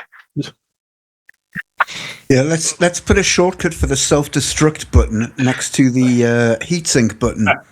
Oh God! The same person that made boost the thing that you have to press to do the landing gear and the cargo scoop, and I think the lights is what it's also tied to. Yeah, it's tied to the lights. It's that one guy, that one holdout who's always like, a PC master race. You know what we're going to do against the console guys? This is what we're going to do. We're going to put the landing gear and the boost to use the same button combo. Yeah. I think it might have been because I know like on console, there's so many different controls and settings and everything, and that creates a huge problem in key binding because there's so much stuff you've got to actually cover. Even harder for consoles because you've got so few buttons by comparison. Yeah, and another layer came along with Odyssey. It's a whole other thing. Yeah, Odyssey at the very least, it feels like kind of standard FPS controls. Like it wasn't like doing Distant Worlds 3 is like first time I've been like extensively doing Odyssey stuff because I mostly just stuck to ship activities even after it came out because it's just what I preferred. I just kind of just fit right into it. My only thing was just figuring out the menus to use. Yeah, and also years of doing Halo. There's no keybind on Odyssey on the ground on foot that'll make you like swan dive face plant onto the ground and like smash your face in. Having done that all the time playing Helldivers with Helmet, I would love a button for that. Yeah, me too. Give someone long enough, they'll figure it out. Yeah, especially in the on the low G planets, you go sailing. Other guys are to that. Totally oh yeah, such a fun game. That's what we need in the next update. Just stupid stuff like that. that'd be pretty cool. Self-destruct on foot. Yeah, I mean, we could need that would open the opportunity for a lot of microtransactions, like custom suicide animations. Oh god. Oh god. Oh god. Probably I avoid don't know that if this one. is a good idea to give FDev that. Get a taste of democracy. Yes, we are going to monetize the self-destruction. A nice cup of Well, liberty. Just saying that, FDev, the modern day gaming doing ecosystem. microtransactions. I've always said FDev doesn't really know how to make money. Yeah, that's true. Well, they made money for me on the Caspian. As soon as I saw Star Trek ships, like, it's like, Oh, God. it's like the Miranda class and the Intrepid class and the Defiant class all had a baby, and it's beautiful. Same. my Like, money. I just saw it and I'm like, oh hell yeah, I need to get this. Yeah. Yeah, And then I was like, holographic green. That's how they get me. Make something green. I've and only I'll pay brought for it. 2 ships. I've only brought 2 ships for arcs. That being, what's it, Panther Clipper and Mandalay. Yeah. Oh, I got Caspian's the only one I've done. Yeah, I got the Corsair and the Type 11. Yeah. Grab the Type 11 for arcs. I just waited for it to come out because I'm like, I'm not the biggest miner in this game. I'm not though, and that's a weird thing. I'm like, you know what? I'm keen to do, because I love the deep core mining for the fun of it, but in terms of making actual credits, right? The laser mining's more efficient. Like, let's be real. Yeah. And so I finally went, you know what? I need to make some. I need to make some actual money because I've never focused credits in that way before. So I was like, you know what? I'll make a few. I make a couple of billion doing some dedicated mining for a change, and I'll get a ship to do it dedicated. And I just love the look of it. Like the design of it is beautiful. It's so industrial. Like yeah, I love especially with the bull bars. The bull utilitarian. bars kit on it. The bull bars kit on it is absolutely beast. Like I absolutely love it.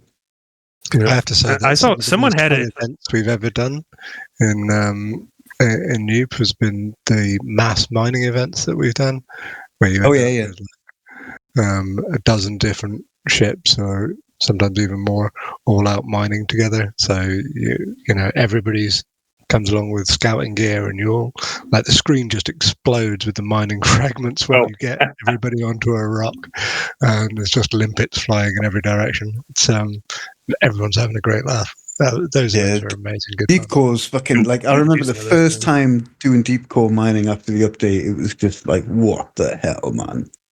It was so cool. It was like yeah. The audio design on it is absolutely. Oh my god, yeah, unreal. that was one of the first things I ever noticed about the game is the fucking sound. That's one thing that I haven't touched that I know I need to is deep core mining. I've seen some clips and holy, that looks awesome. And you don't get it fun until fact. you're in it. Like you honestly, like you get it. It's one thing to see it on YouTube. It's another thing to like be right there and. Oh, I need to. And detonate that shit. Yeah, get involved, man. It's so good. Well, I'm not going back to civilized space anytime soon, so that'll be after Distant Worlds 3. I'm not sure if I'm going back after Distant World 3. I mean, I'm just too used to typical laser mining in most space games. Which, yeah, sorry for interrupting again. But this brings us kind of neatly back to your organization. How has your involvement been in Distant World 3? How has it impacted your initiative? I know Harpy has been working with the organization of Distant World 3 a lot, but yeah, what about the other guys? Yeah, I know Harpy has been like coordinating our BGS side on getting those systems set up, leading the war against was a faction that the Lost, as we call them. Yeah, the Lost. Lost. We have orders that we put out for BGS, and we just started making things like we need the Lost to get lost. Yeah. But like like I said, Hoenn really kind of made me want to take part in Distant Worlds because we've been talking about it, and brought up, like I originally did exploration. It's like taking me far away from the BGS side of things, as far as like actual like activity. But it's been really great. I've seen like quite a few people get involved in it. We have a screenshot channel. I've been seeing people post pictures there.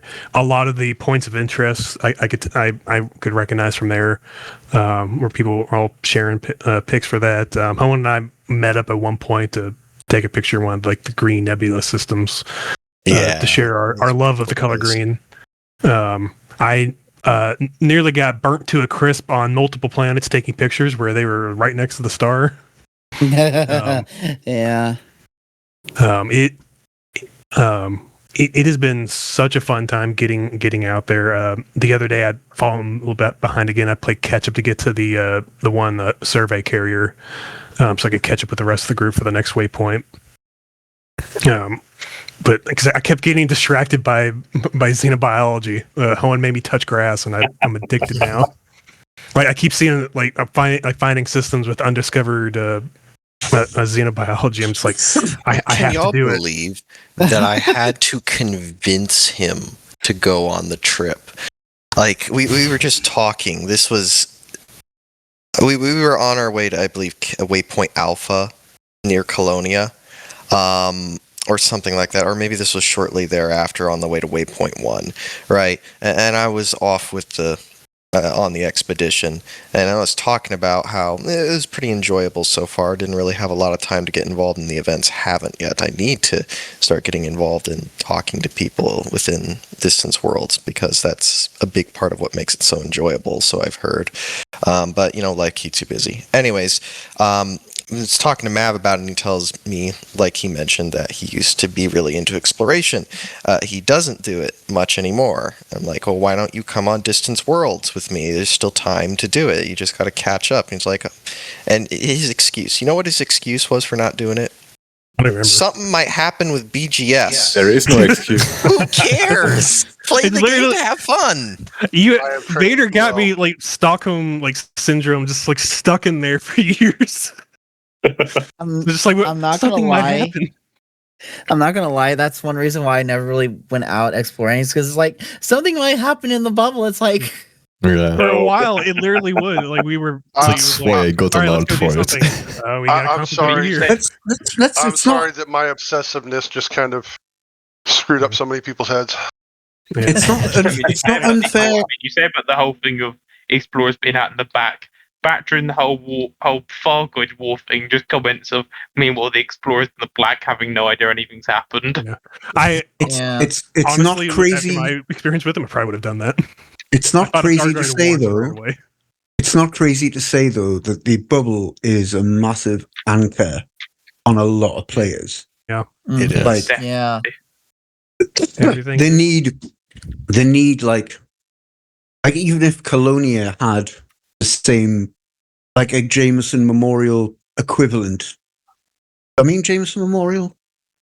Yeah, it's Jameson Memorial. Yeah. Jameson Memorial. Like an equivalent in Colonia or somewhere else, where you can just like pick up everything, because so much is contingent on being in the bubble.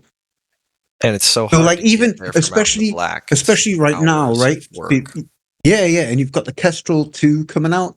I really want to pick up the Kestrel, but am I going to fly all the way back to the bubble to fucking kill it out? Like, maybe, but maybe I will. But, but like, if it was in Colonia, I'd be straight over there like a shot, and I'd do that. I mean, you said it as well. For ARCs, you can get it Distance anywhere. Worlds 3 is the only time I've actually been out into the black ever. Yeah. And again, there's so much holding you back. Like, let there be. I don't know. I know you can't have like a BGS going on in the space that we're in currently. That obviously it doesn't make any sense. But you can't exactly start a war with there should be as many incentives to get people out exploring as there is to stay in the bubble. Yeah. I mean, yeah. I think basically all people agree with me here. If I had to say one aspect that Elite does the best, it's got to be exploration. Yeah, it does really do well. exploration pretty good. Yeah, it's the best part of the game. It's so Definitely like pretty. It looks. I don't know. quick- Like, don't get me wrong. I'm not saying exploration isn't rewarding in its own right. I just mean that, like, when people are in that kind of mindset where, am I gaining anything? Am I, you know, and like, yeah, you can say you're gaining credits and explode data and all that kind of stuff, and you're getting beautiful views, and obviously the experience of the expedition is there, but a lot of people are very mechanics, progression focused. Yeah. You know, I would say that the new Caspian kind of got some folks out exploring. As far as I'm aware, the Caspian has that neutron booster or it's modifier. it's like a 6 times, I think. It only has this, yes. Like, Yeah, I've been so, I mean, making gigantic jumps. I know. It's It's the the only reason I was able to quickly. catch up to Yeah. Waypoint 2. isn't it outrunning fleet carriers at this point? It's close. My jumps, and I'm not fully optimized for it. To be honest, everything can outrun a fleet carrier. Oh yeah, I mean because of the Yeah, charge time and all that stuff. Yeah. Fair. If you're talking single jump, okay, sure, fleet carriers typically win. I think certain Caspian builds can exceed 500 on a neutron jump.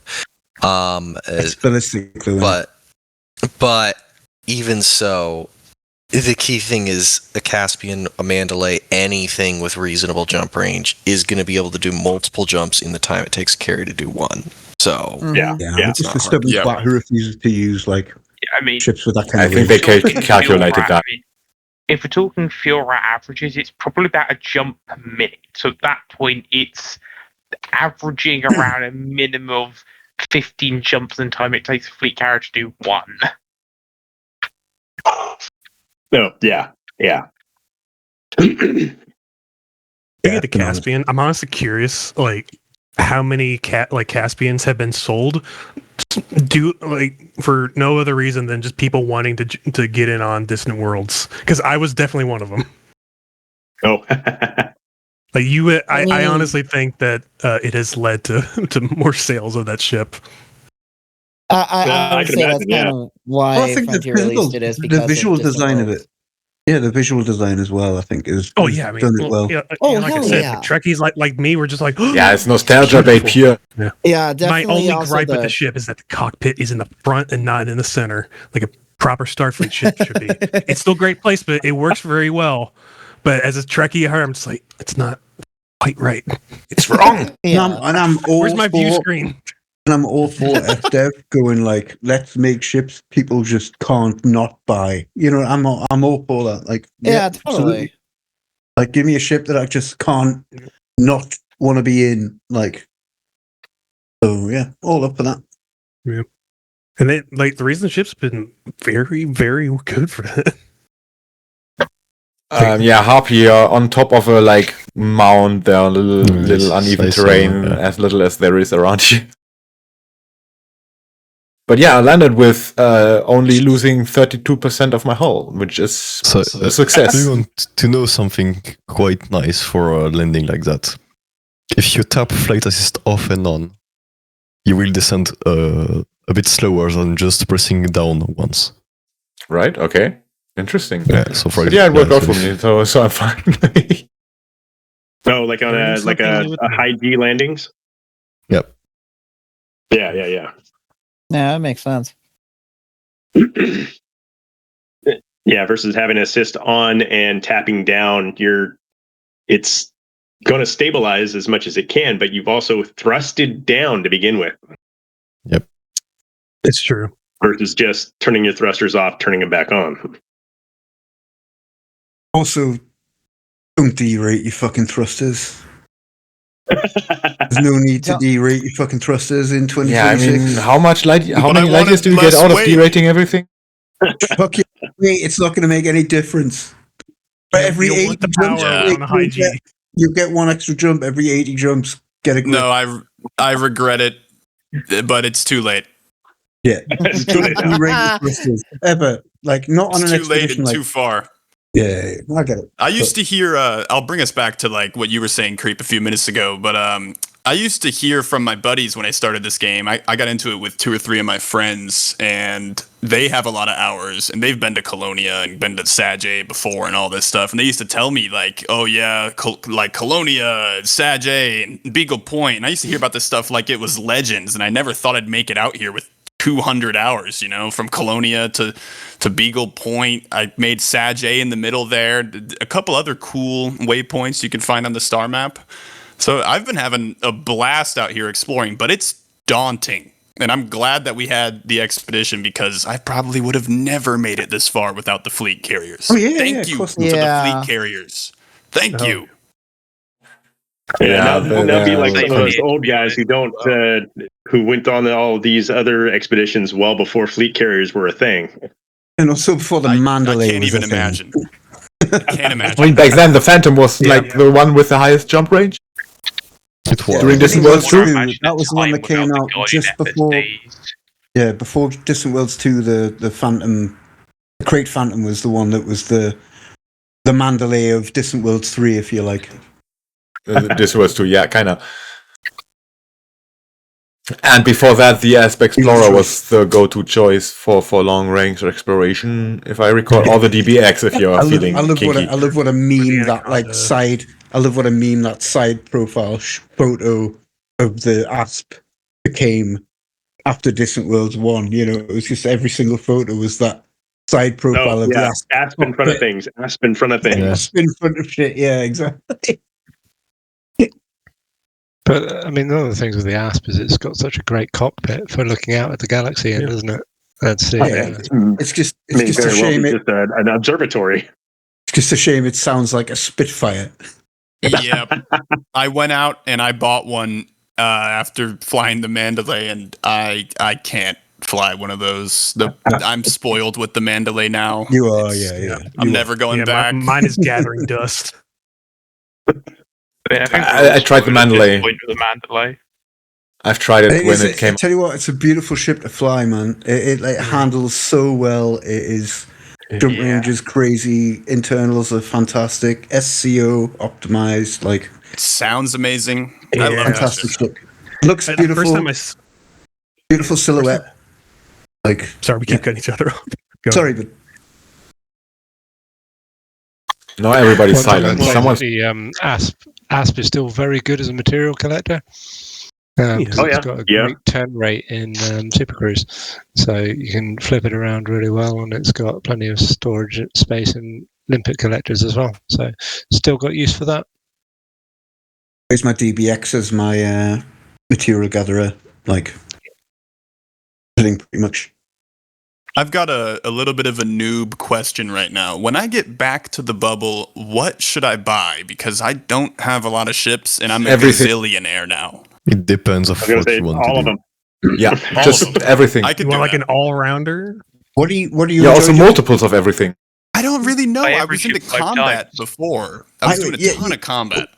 Well, I mean, you need one combat Asp Explorer and one exploration Asp Explorer and one mining Asp Explorer and every kind of that of every ship, you know? You can have like multiple Mandalays. So yeah, I have one for combat, one for combat, and one for exploration.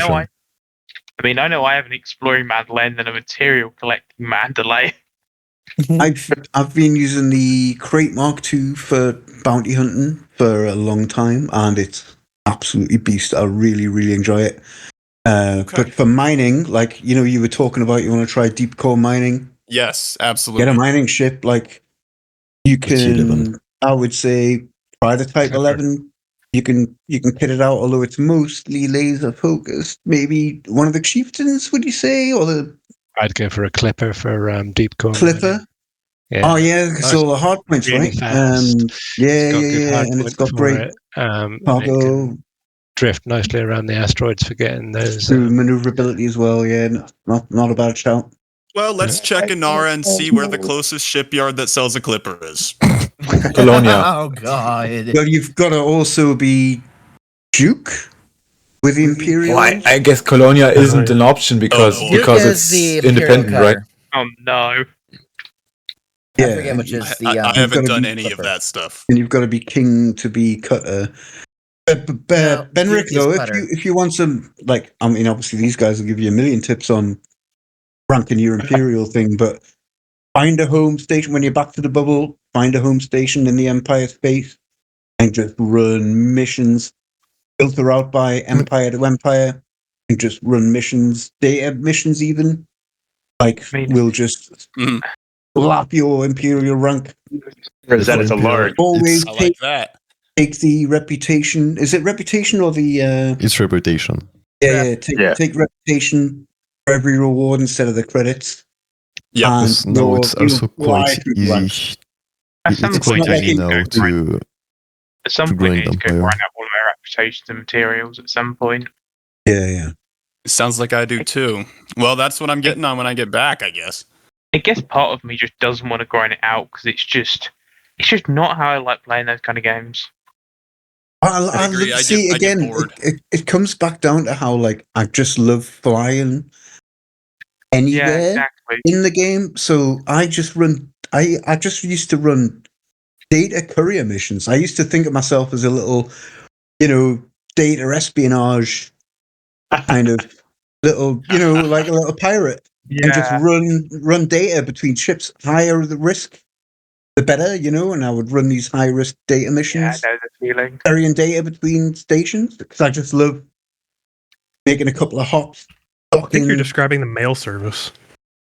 Oh yeah, myself, my real life courier job means. Yeah, I'm not in denial of that. That's what courier literally means. So I'm not under any illusions. But in the context of this game, like obviously, it's makes it a bit more exciting mentally, at least. And That's but you'll fly through the run compared to, right? Yeah, compared to how it used to be. Jesus, because you can outfit your ship to be exactly suited for doing this one task, like maximize your boost speed, like taking that data courier example. Practice your launch, your boost, so that as you're lifting off the station, you're already boosting as soon as you're going off the landing pad, and then you skim out through the toast rack at 600 meters per second or whatever it is that you can get from your ship. And spoiler, the Imperial courier is absolutely phenomenal for that very task. Yep, it is. Yeah, and it's why I use that ship for. I use the ship for checking your systems. Yeah, beautiful little ship. Love it. And before that, I think you unlock the. Don't you get the Imperial Eagle? I think before that. No, the courier. It's not the Eagle. Yeah, the Eagle is available all the time. I'm saying the Imperial Eagle is the first one you unlock on the Imperial. No, it's already unlocked by default. The courier is the first one. I was going to say, that one's unlocked, by default. You're saying, and I know the first one that becomes available is the courier. No, the Eagle is the first sample to get you hooked. Yes. Yeah, it's been years since I've done that. Cool. I will always say that FDev needs to make a SCO stabilizer, a small module that can put in any of the old school ships in order to stabilize all ships for supercharged overdrive. I agree, but I've been shouted down about the this. Old school ships can be on par with the new ones. I mean, sure, it would take up a module space, but at least the old ships would still be relevant. Not be obsolete. Yes. Exactly. Yeah, I think that's going to come at some point, I hope, because they're not quite all that much banked on FOMO. Yeah. No, I agree with that. I agree. I think, definitely. And I know there's an imperative to make people want to buy the new stuffs. I get that. And I'm absolutely sympathetic to it. I get it. I really do. But there's other advantages as well, like the internals are crazy on the new ships. You don't have to. But do you remember when they added like one extra class 1 compartment to all the small ships back in the day? Do you remember? I think they could do that and introduce a SEO compliant module or something and give you the option of choosing that or taking it up with a Olympic controller or something if you want to do that way, or just because you've seen the internals on the new ships, they're bonkers. Like some TARDIS work going on. Let's be real. There's some look at the internals on the Kestrel Mark II. It is bananas. Like that is you're literally cosplaying Doctor Who at that point. So let's bump the classic ships into at least similar playing field, because the designs and the feel of those ships is still amazing. It's just that you can't be as effective in them as you can with Cobra 5 outclasses just about everything in the small class. Again, I haven't been in a Kestrel yet, but it made all the small class ships obsolete outside of going, I want to be in the ship that I like the look of. True. That is very true. Mhm. At least in my opinion, certainly.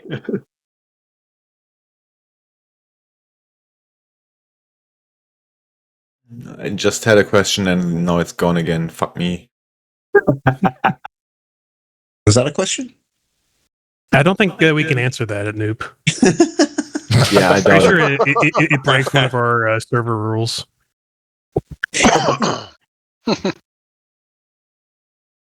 Yeah, as far as I know, we don't have any psychics. No, not yet, Yes, but that at would least. help with Not yet. initiative, wouldn't it? Oh, we we do did, have we some would've kind of raised with cut if you want.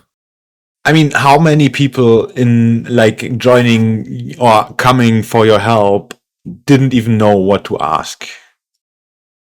A lot, I think. Yeah, I think a lot. Yeah, I mean, you answer one question and then they're like, "Okay, great. What's that new thing you just talked about? What is that?" What's a fuel scoop? Yeah. Yeah. Oh yeah, questions like that. Yeah. Or you'd go down to combat or PvP or any of those guys where they have all this shorthand for power plant distributor, PPPD. the experimentals, small the PP. engineering, and all this, and they just riddle you with this stuff, and you're just looking at it, you're like, what? What language are you speaking? I didn't skive algebra for no reason. Don't derate your PP is also a very inside term. Oh my god. Yes. God. I was thinking about that. I'm like, I shouldn't say that here. It was on my mind. Oh, too. you should say that here, if nowhere else. We are in a official capacity here. We gotta, We got to make It's a safe inappropriate space. jokes. It's the official Very Distant Worlds official. podcast, but that doesn't mean we are not we're not restricted by regular broadcast age restrictions or whatever. And we're not. Trying. And we're pirates. This is a pirate radio, so we gotta live up to the name. breaking the law. What are you pledging, Yeah. Lane? I mean, I'm drinking whiskey instead of rum, but I think I am still pledged to the princess. Wait, She what? has great shields. That's true. Okay, sure. okay, So I have everyone something else for you. knows. So, I want you to rate my new player experience. Because before I started Wait. playing the game, I had a buddy just tell me what to do first. He's been playing the game before that for like a year or something. He told me to go with controller instead of mouse and keyboard because, HOTAS wasn't even a question back then. Hang on. He told me to watch I don't even remember which channel they were. A lot of YouTube stuff. One of them was Obsidian Ant. The other one was Turgeon's Travels. Yeah, both of them. I mean, but that weren't the only ones. I don't remember which ones I watched to actually get some actual gameplay tutorials. But before I actually started playing the game, I mean, I think I launched it, and it was before they overhauled the new player system, the new commander system. I watched videos that were especially considering about taking off, launching, landing, and jumping to other systems. Is that the most common experience, even without videos? Or just rate that. Did that guy give me good tips or didn't he? Well, it depends when you joined. Oh, wait, when are you talking about when you joined? It was 2018, like before Distant Worlds and before the Phantom dropped for the game. So, yeah, I mean, that's not a bad starting point, right? In terms of like teaching you the very basic stuff that you need to be able to actually start playing the game. I think, yeah, that's probably a decent way of getting started. I think the game's come a long way since then. Like the tutorials that were introduced in the game subsequently with Odyssey and everything made that starting point so much slicker because it made you go through all of that stuff.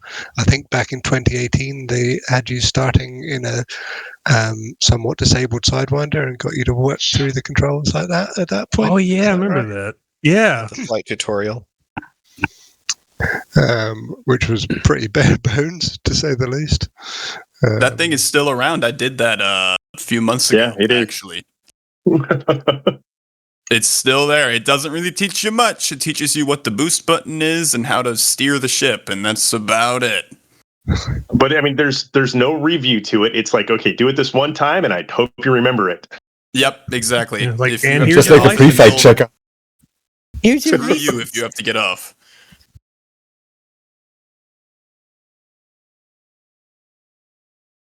Sorry, I just had something weird in my whiskey, so I had to get that out there.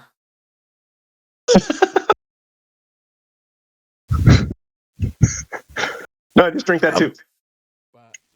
Yeah, it's fine. That didn't look nice. It's in your whiskey. It's sterile. It's out of there now. It's not in my whiskey anymore. Well, now. Yeah. Crap. I wanted to like follow up on that stuff, but I now like just lost my train of thought. I think this is the thing, right? One of the challenges we always have with certain types of players who want to progress really quickly through the game is that they want to skip over all the skill building stuff. And that is the place where I think there is some merit in the sort of grindier aspects of the game, certainly the way it used to be designed, such that you had to work quite hard to get money, credits, was that it forced you to do some basic kind of couriering and stuff like that, which was really good for getting you quite slick at taking off, landing, doing jumps. Yeah, and simple, The simple essentials, navigation as the well. Yeah. absolute essentials. Like, yeah, take off, landing, docking. Yeah. Because like when you skip too quickly through the game, you don't build up that sort of core muscle memory skills, and then when you try to then go, oh, I've like someone was saying earlier on, oh, I've bought myself a Corvette now, I'm going to go and kick ass in a conflict zone. Oh, what's going on? I'm getting my ass handed to me. But yeah, you're getting your ass handed to you because you haven't got the skills yet. So you need to kind of go back and learn all that stuff and build up that muscle memory that you skipped over before. So, Yeah. I'd always say to someone, like, how do you want to progress the game? Like, don't even think about what role you want to play in the beginning. Is just find a what do you call it? Like a faction, be it Federation, Empire, Alliance. Find a home station within that space, and then just run missions. And within those missions, you can run data courier missions, you can run salvage missions, you can run, black box or whatever the hell, like, and just keep doing that. And that will ultimately teach you the game and also really contribute to unlocking benefits and getting more rewards and unlocking more advanced missions. And I'd always direct someone to just do that, when they start, instead of going, oh, here's how you get an Anaconda within the first. Go to Hutton Orbital. Yeah. Like everyone does. Like, just pick a faction, pick a side. Like, I picked the Empire. I've not ranked anything up with the Feds. F the Feds. Like, I'm not. As a role play, I'm the enemy of the Feds. I don't want anything to do with them. So I've never even unlocked the first tier of anything with them. Like, as far as I'm concerned, they're like the worst. I'm Empire all the way. I'm a king in the Empire. So, But you need a Corvette. I don't need a Corvette. You don't need a Corvette. I've got a Corvette, You need and a I'm Corvette. wholesomely disappointed by it. Need Yeah. a Corvette. It's a shit. I've experienced the Anaconda, and it's just an Anaconda in more edgy visuals. It's an Anaconda with bigger guns. But like, you know what? You need a Corvette. I have spoken. I'd love the idea of like, can you imagine the game if you rank up with the Empire, you became enemy in federal space? And I know that Jameson Memorial makes that an issue, but like, wouldn't it be wild if you were an Empire ally, you were an enemy of the Feds and vice versa? You mean like actual consequences? Yeah, like not just flying through system, it says hostile and nothing happens. That's way too European. We cannot expect that out of America. Consequences for our actions? That would be cool as urge. Like, come on. I would love that. Like, definitely, it would be awesome, yeah. And the only time I'd go into federal space is to, like, bootleg goods or, freaking, cause mischief and mayhem and whatnot. But I'd be outlawed in federal space, but not in Empire space. But yeah, that would open up so much more opportunities for more gameplay, more emergent gameplay, like redeeming your name if you want to switch sides, maybe, or become a defector or spy or whatever. That would be so awesome. Exactly, like so the Feds can incentivize you. We can see how well you've performed for the Empire. Here's some. Here's an incentive to come over and fight for us and blah, blah, blah. Like, we can go down the wish poaching employees. rabbit hole for hours on end. Yeah. I'm just like, I'm just speaking about in terms of as a new player where to hide yourself and just the shortcomings of that where, you rank up with Empire, but it doesn't make a difference to the rest of the game.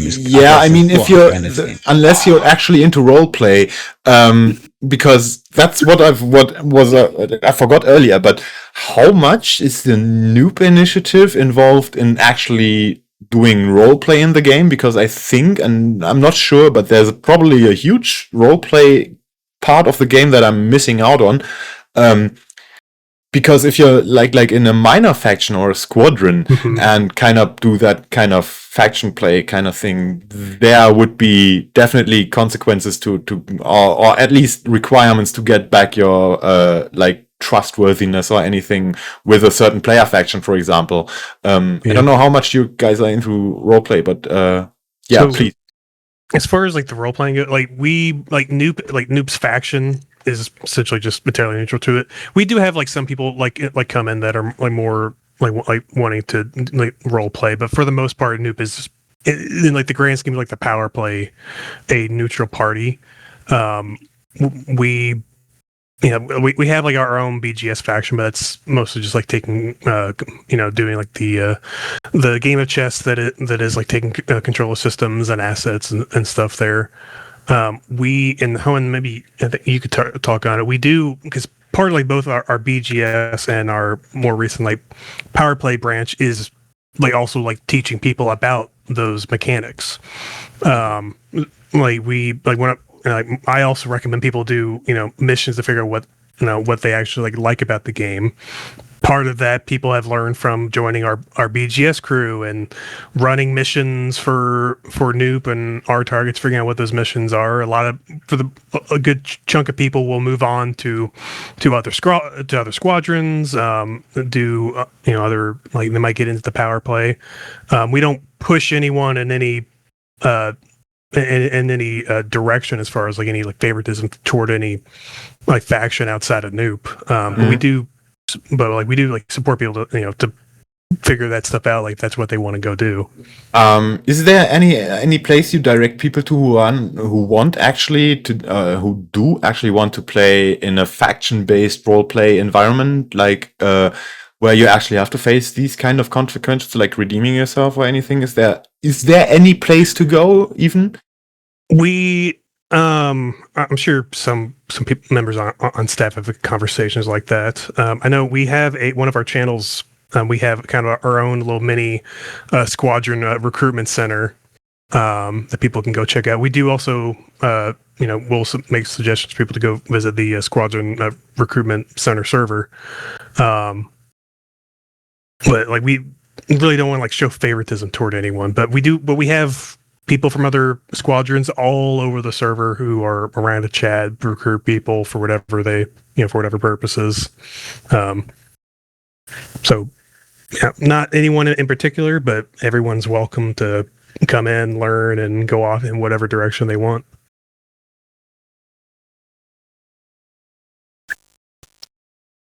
Yeah, I mean, not in a particular direction, of course, but when me as a D&D player, to be more precise, there's probably a huge amount of people who actually want to go in that direction, and I know it's outside of NEWP, but can you recommend any actual I'm not sure if resources is the right word, but other factions or communities that engage with that specifically? Sing for a friend. Maybe. I don't know of any one kind of squadron specifically, but I have come across some that are very dedicated in that role play aspect. Now, I can't speak for our entire server as far as NEWP. I know from my experience and what I've seen, we don't really do any kind of role play aspect to the game, but there definitely are squadrons out there that do push that do have that role play aspect, whether it be piracy or supporting particular factions or power play. That is certainly out there. But I mean, just offhand, I wouldn't be able to supply any specifics without researching it. But that is certainly an option, and like I said, it's definitely out there. Yeah, I was asking particularly because you kind of form the bridge between like engaging with the game and engaging with the game on the next level. Just on a quick search, so there are indeed dedicated roleplay squadrons and teams. Yeah. Looking at a quick glance, there's Nova Navy, also known as Nova, focused on roleplay, BGF, anti-Xeno, exploration, and bounty hunting. There's Praetorian PMC, Federation mercenary group with a high focus on immersion, BGS work, and PvP. There's the Colonial Fleet, dedicated roleplay group operating in open mode. Ashley Militia, House Humane, Sapra Oculus. So there's groups a handful at least. Google will show you them for sure. I know there was a lot of role play that went alongside, a lot of the gold rushes, the Boran and the Void Opal and the low temperature diamonds, and a lot of piracy role play came about in parallel with those gold rushes. Sure, yeah. And actually, the mercenary thing you just mentioned, would be a good place to go if you're looking for squadrons with a particular sort of aspect, like role play or anything like that. Squadron recruitment. Yeah, and I was thinking of something like Game Master, where they actually have overarching, like not focused on a particular faction or anything, but managing the whole thing from a meta kind of level, I would say. But yeah, I guess Google is a good thing. But maybe take that as a suggestion. Well, funnily enough, NEWP got mentioned in this as a community-focused active squadron, along with the Fatherhood, New Pilots Initiative, Fatherhood, of course, Pilots Trade Network, and Dark Echo also got a mention in that. I'll sling it in the chat. I'll sling what came up there in the chat. But it's everything from the role-playing groups, then the themed, the Fuel Rats and the Anti-Xeno and all that. But yeah, holy shit, there's loads of stuff out there. Absolutely. Yeah, and I know that at the Elite Community meet last year, there were board games and everything, and I think there was also like, I didn't really partake or anything in it, but I think there was something akin to D&D or just tabletop RPGs in general. And I think there's actually a rule set for that out there, so that's a thing. But I was like looking for the connection between the new player experience and actually getting into RP in particular. So yeah, but you kind of already answered that, since you have like a little RP section in the NEWP initiative, which is awesome. I mean, you could almost say that there's an almost intuitive kind of role play that goes along with, a new player coming in. He's this new commander. He's trying to figure stuff out.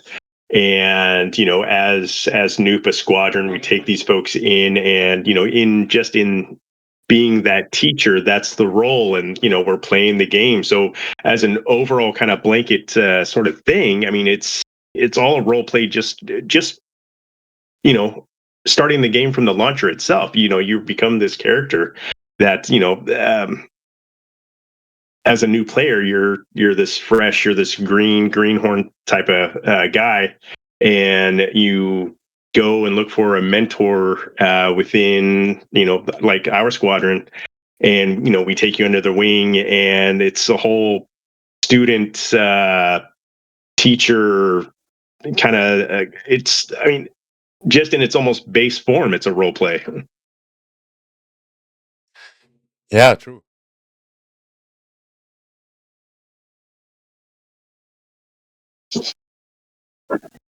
Anyway, I was hoping to get some.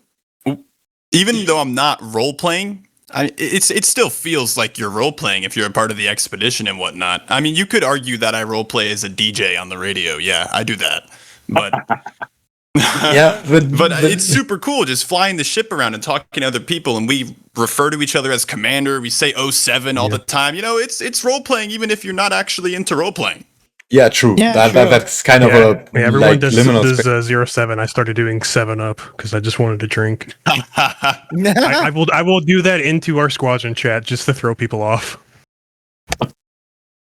Yeah, I think there's an element of like when you're DJing as well on Distant Worlds on Distant Radio, it's like it harkens a little bit to that, like the first time I played Fallout 3, where you tune into the radio occasionally and you hear the like Tree Dog, absolutely, and you get a little bit of music just to keep you company while you wander the wasteland. It's like that's the way I see Distant Radio, is like keeping you company in the black. It's like keeping those games are responsible for me having a weird like playlist on Spotify of just like songs from the 40s that I love.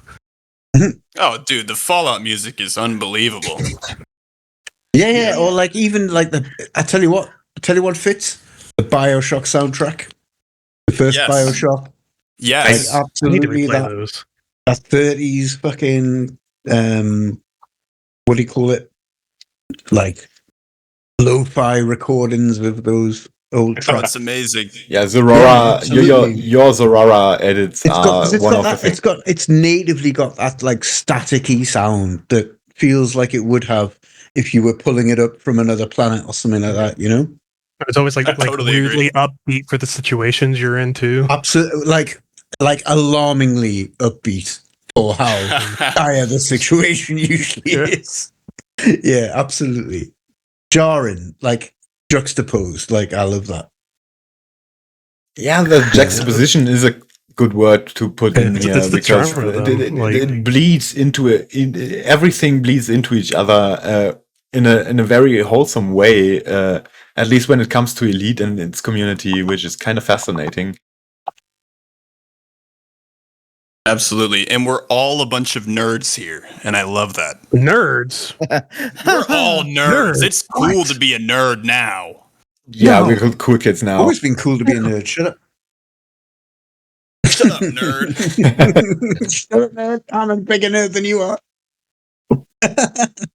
All right, I'm nerdiest nerd kind of here. trying to figure.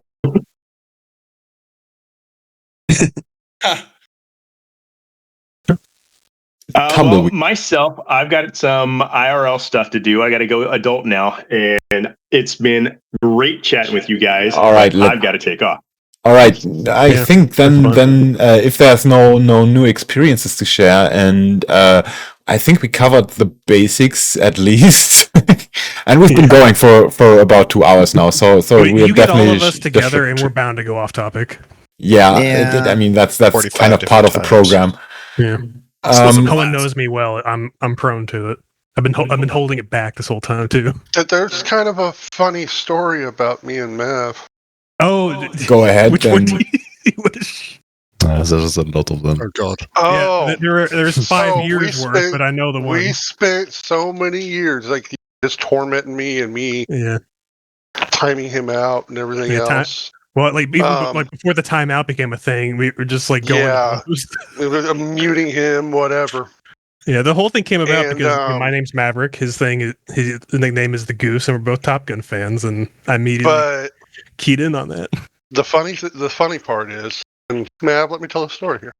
Yeah, go ahead. So, my wife is really big into genealogy. I'm sorry. I'm sorry. The pause you just did. The pause was just sorry. My wife is very big. Sorry. No. It's funny, believe me. But she's really into the genealogy stuff, and one day, I saw a picture of Mav, the real life man, and an emoji. I said to her, it's amazing how much he looks like Skylar. Skylar is my wife's son. And so she got curious, and she went on her little genealogy website. Come to find out, through marriage, of course, to my wife, me and Mav are distantly related. The day You're that kidding. Because it wasn't just like a oh, she figured it out. Vader and I were in DMs just like, as she was like zeroing in on my position. It was like like the Battlefield or Battlefront 1 like loading screen, and it was like the do. She was like zeroing in on my position, and we were both just going, oh no, oh shit, no. It just became more and more clear as she was like zeroing in on like where like my family came from. We were just in such denial until she finally like came back with like the name of my family. And he does. You look at pictures of Skylar, my stepson, and Mav right next to each, they look so much alike. It's kind of scary. I didn't believe him until he sent me the picture. I was like, oh god, that looks like high school age me pulling off that jacket much better than I ever could. But that definitely looks amazing. Like my face. Oh. Just a little funny new tidbit that the guy that what happened after that was also funny. Because remember, it was like it was like March or something, and every year we always do like an April Fool's post, and we made that one of the things was that he was the joke being at the time I was an admin and he still was. We made the joke that year that and I've said before, like I annoyed my way up the staff ladder. I literally have, and I for years made it like a kind of like a joke of making me admin, where it became like a campaign among members of the server to make Mav admin. There are still archived somewhere emojis that were made for it, that were made just to pester him. But the April Fool's post that year, among there are a couple other things on there, was that they were going to approve my admin application, but then it was found that there was a conflict of interest because I was distantly related. But we didn't tell anyone that it was actually real, and we just let them figure out till like the next day when we didn't deny it. We went, "Wait, are you serious?" It's crazy. The regulars on the server who knew us so well were just like blowing up. It's like, this cannot be real, and we were like, we wish he wasn't. Yeah. Well, I wish I was. I wish it wasn't, because Mav loves it. it gave me so much ammo. So much. And now, like, whenever I hear her in the background and, like, we're arguing, she just goes, be nice to him. Be nice to Mav. She's not here. Be to nice right is now, just by a the way. general. Oh, damn. Good idea. Yeah, I'll just be like, what's up, cuz? Yeah, but my wife is very big. I think she said Sorry, that just... she's like 9th cousins twice removed with like my great grandmother or something. It was like how far off it was, but just like that little tidbit there is I know for a fact that Vader, anytime he sees a stepson, he'll remember Mav. Damn it. And I feel so bad for his stepson. It'll always be there. That little just lingering annoyance on the back of his head. It's just a funny thing, though. Just somebody you just randomly met online. Oh, hey, we happen to be related. Just like I just joined NEWP like no other reason than just wanting to like see like what all this stuff was going on like in game with the BGS. Okay, just to take some of the magic away from that. You're both in the US, though, right? True, but we're several states. Well, I guess we're technically only one state apart. No. Well, is there? No. Yeah, about one. Yeah, it's connected. Don't dox yourselves, but yeah. No, I'm in one state, and then there's a state in between us and in the next state. I'd have to go look at a map. I'm not great. I mean, if you compare that to Europe, it's probably the next country over. So, a couple countries over. Yeah. It didn't help. State's a pretty big state. Yeah. My state's not quite as big, but yeah. But it's still fucking fascinating. It's amazing. Yeah. What a cool story. I mean, what a great thing to kind of close things off, by the way, because we're really, I think we're past 2 hours now, so it's definitely we are. Sure. So, I mean, we can stay and chat. We gotta go. Mav's annoyed everybody. Yeah, I mean, it just drags me away. Of course. No. I really don't want to kill things for you, but just so I can like get a decent cutoff for the podcast itself. I mean, I can cut things in editing. Let's just like do a quick goodbye for everyone, I guess. Oh, it's fine. I was just messing with Mav. So yeah, this has been the past 5 years of us. Yeah, it's amazing. Say that, like, I think all the Distant World stuff is really like these kind of massive events are some of the things that make the elite community so great, and really brings life to the game as well. And you guys doing the radio show on top of that, I think it's just adding more flavour to it. So really great to see you guys doing this, and thanks for having us on here. Of course. Is there any wisdom you want to impart on the rest of the audience? I mean, rest of the world, because this is gonna be out there forever. So yeah, anything you want to? I was gonna share as your last word. Yeah, number one rule of Elite: don't fly without rebuy. Yeah, save your keybinds. So don't forget your first group. It's all not ever at once. But save your keybinds, of course. I actually coming back to that, because we've been talking about that like very early on.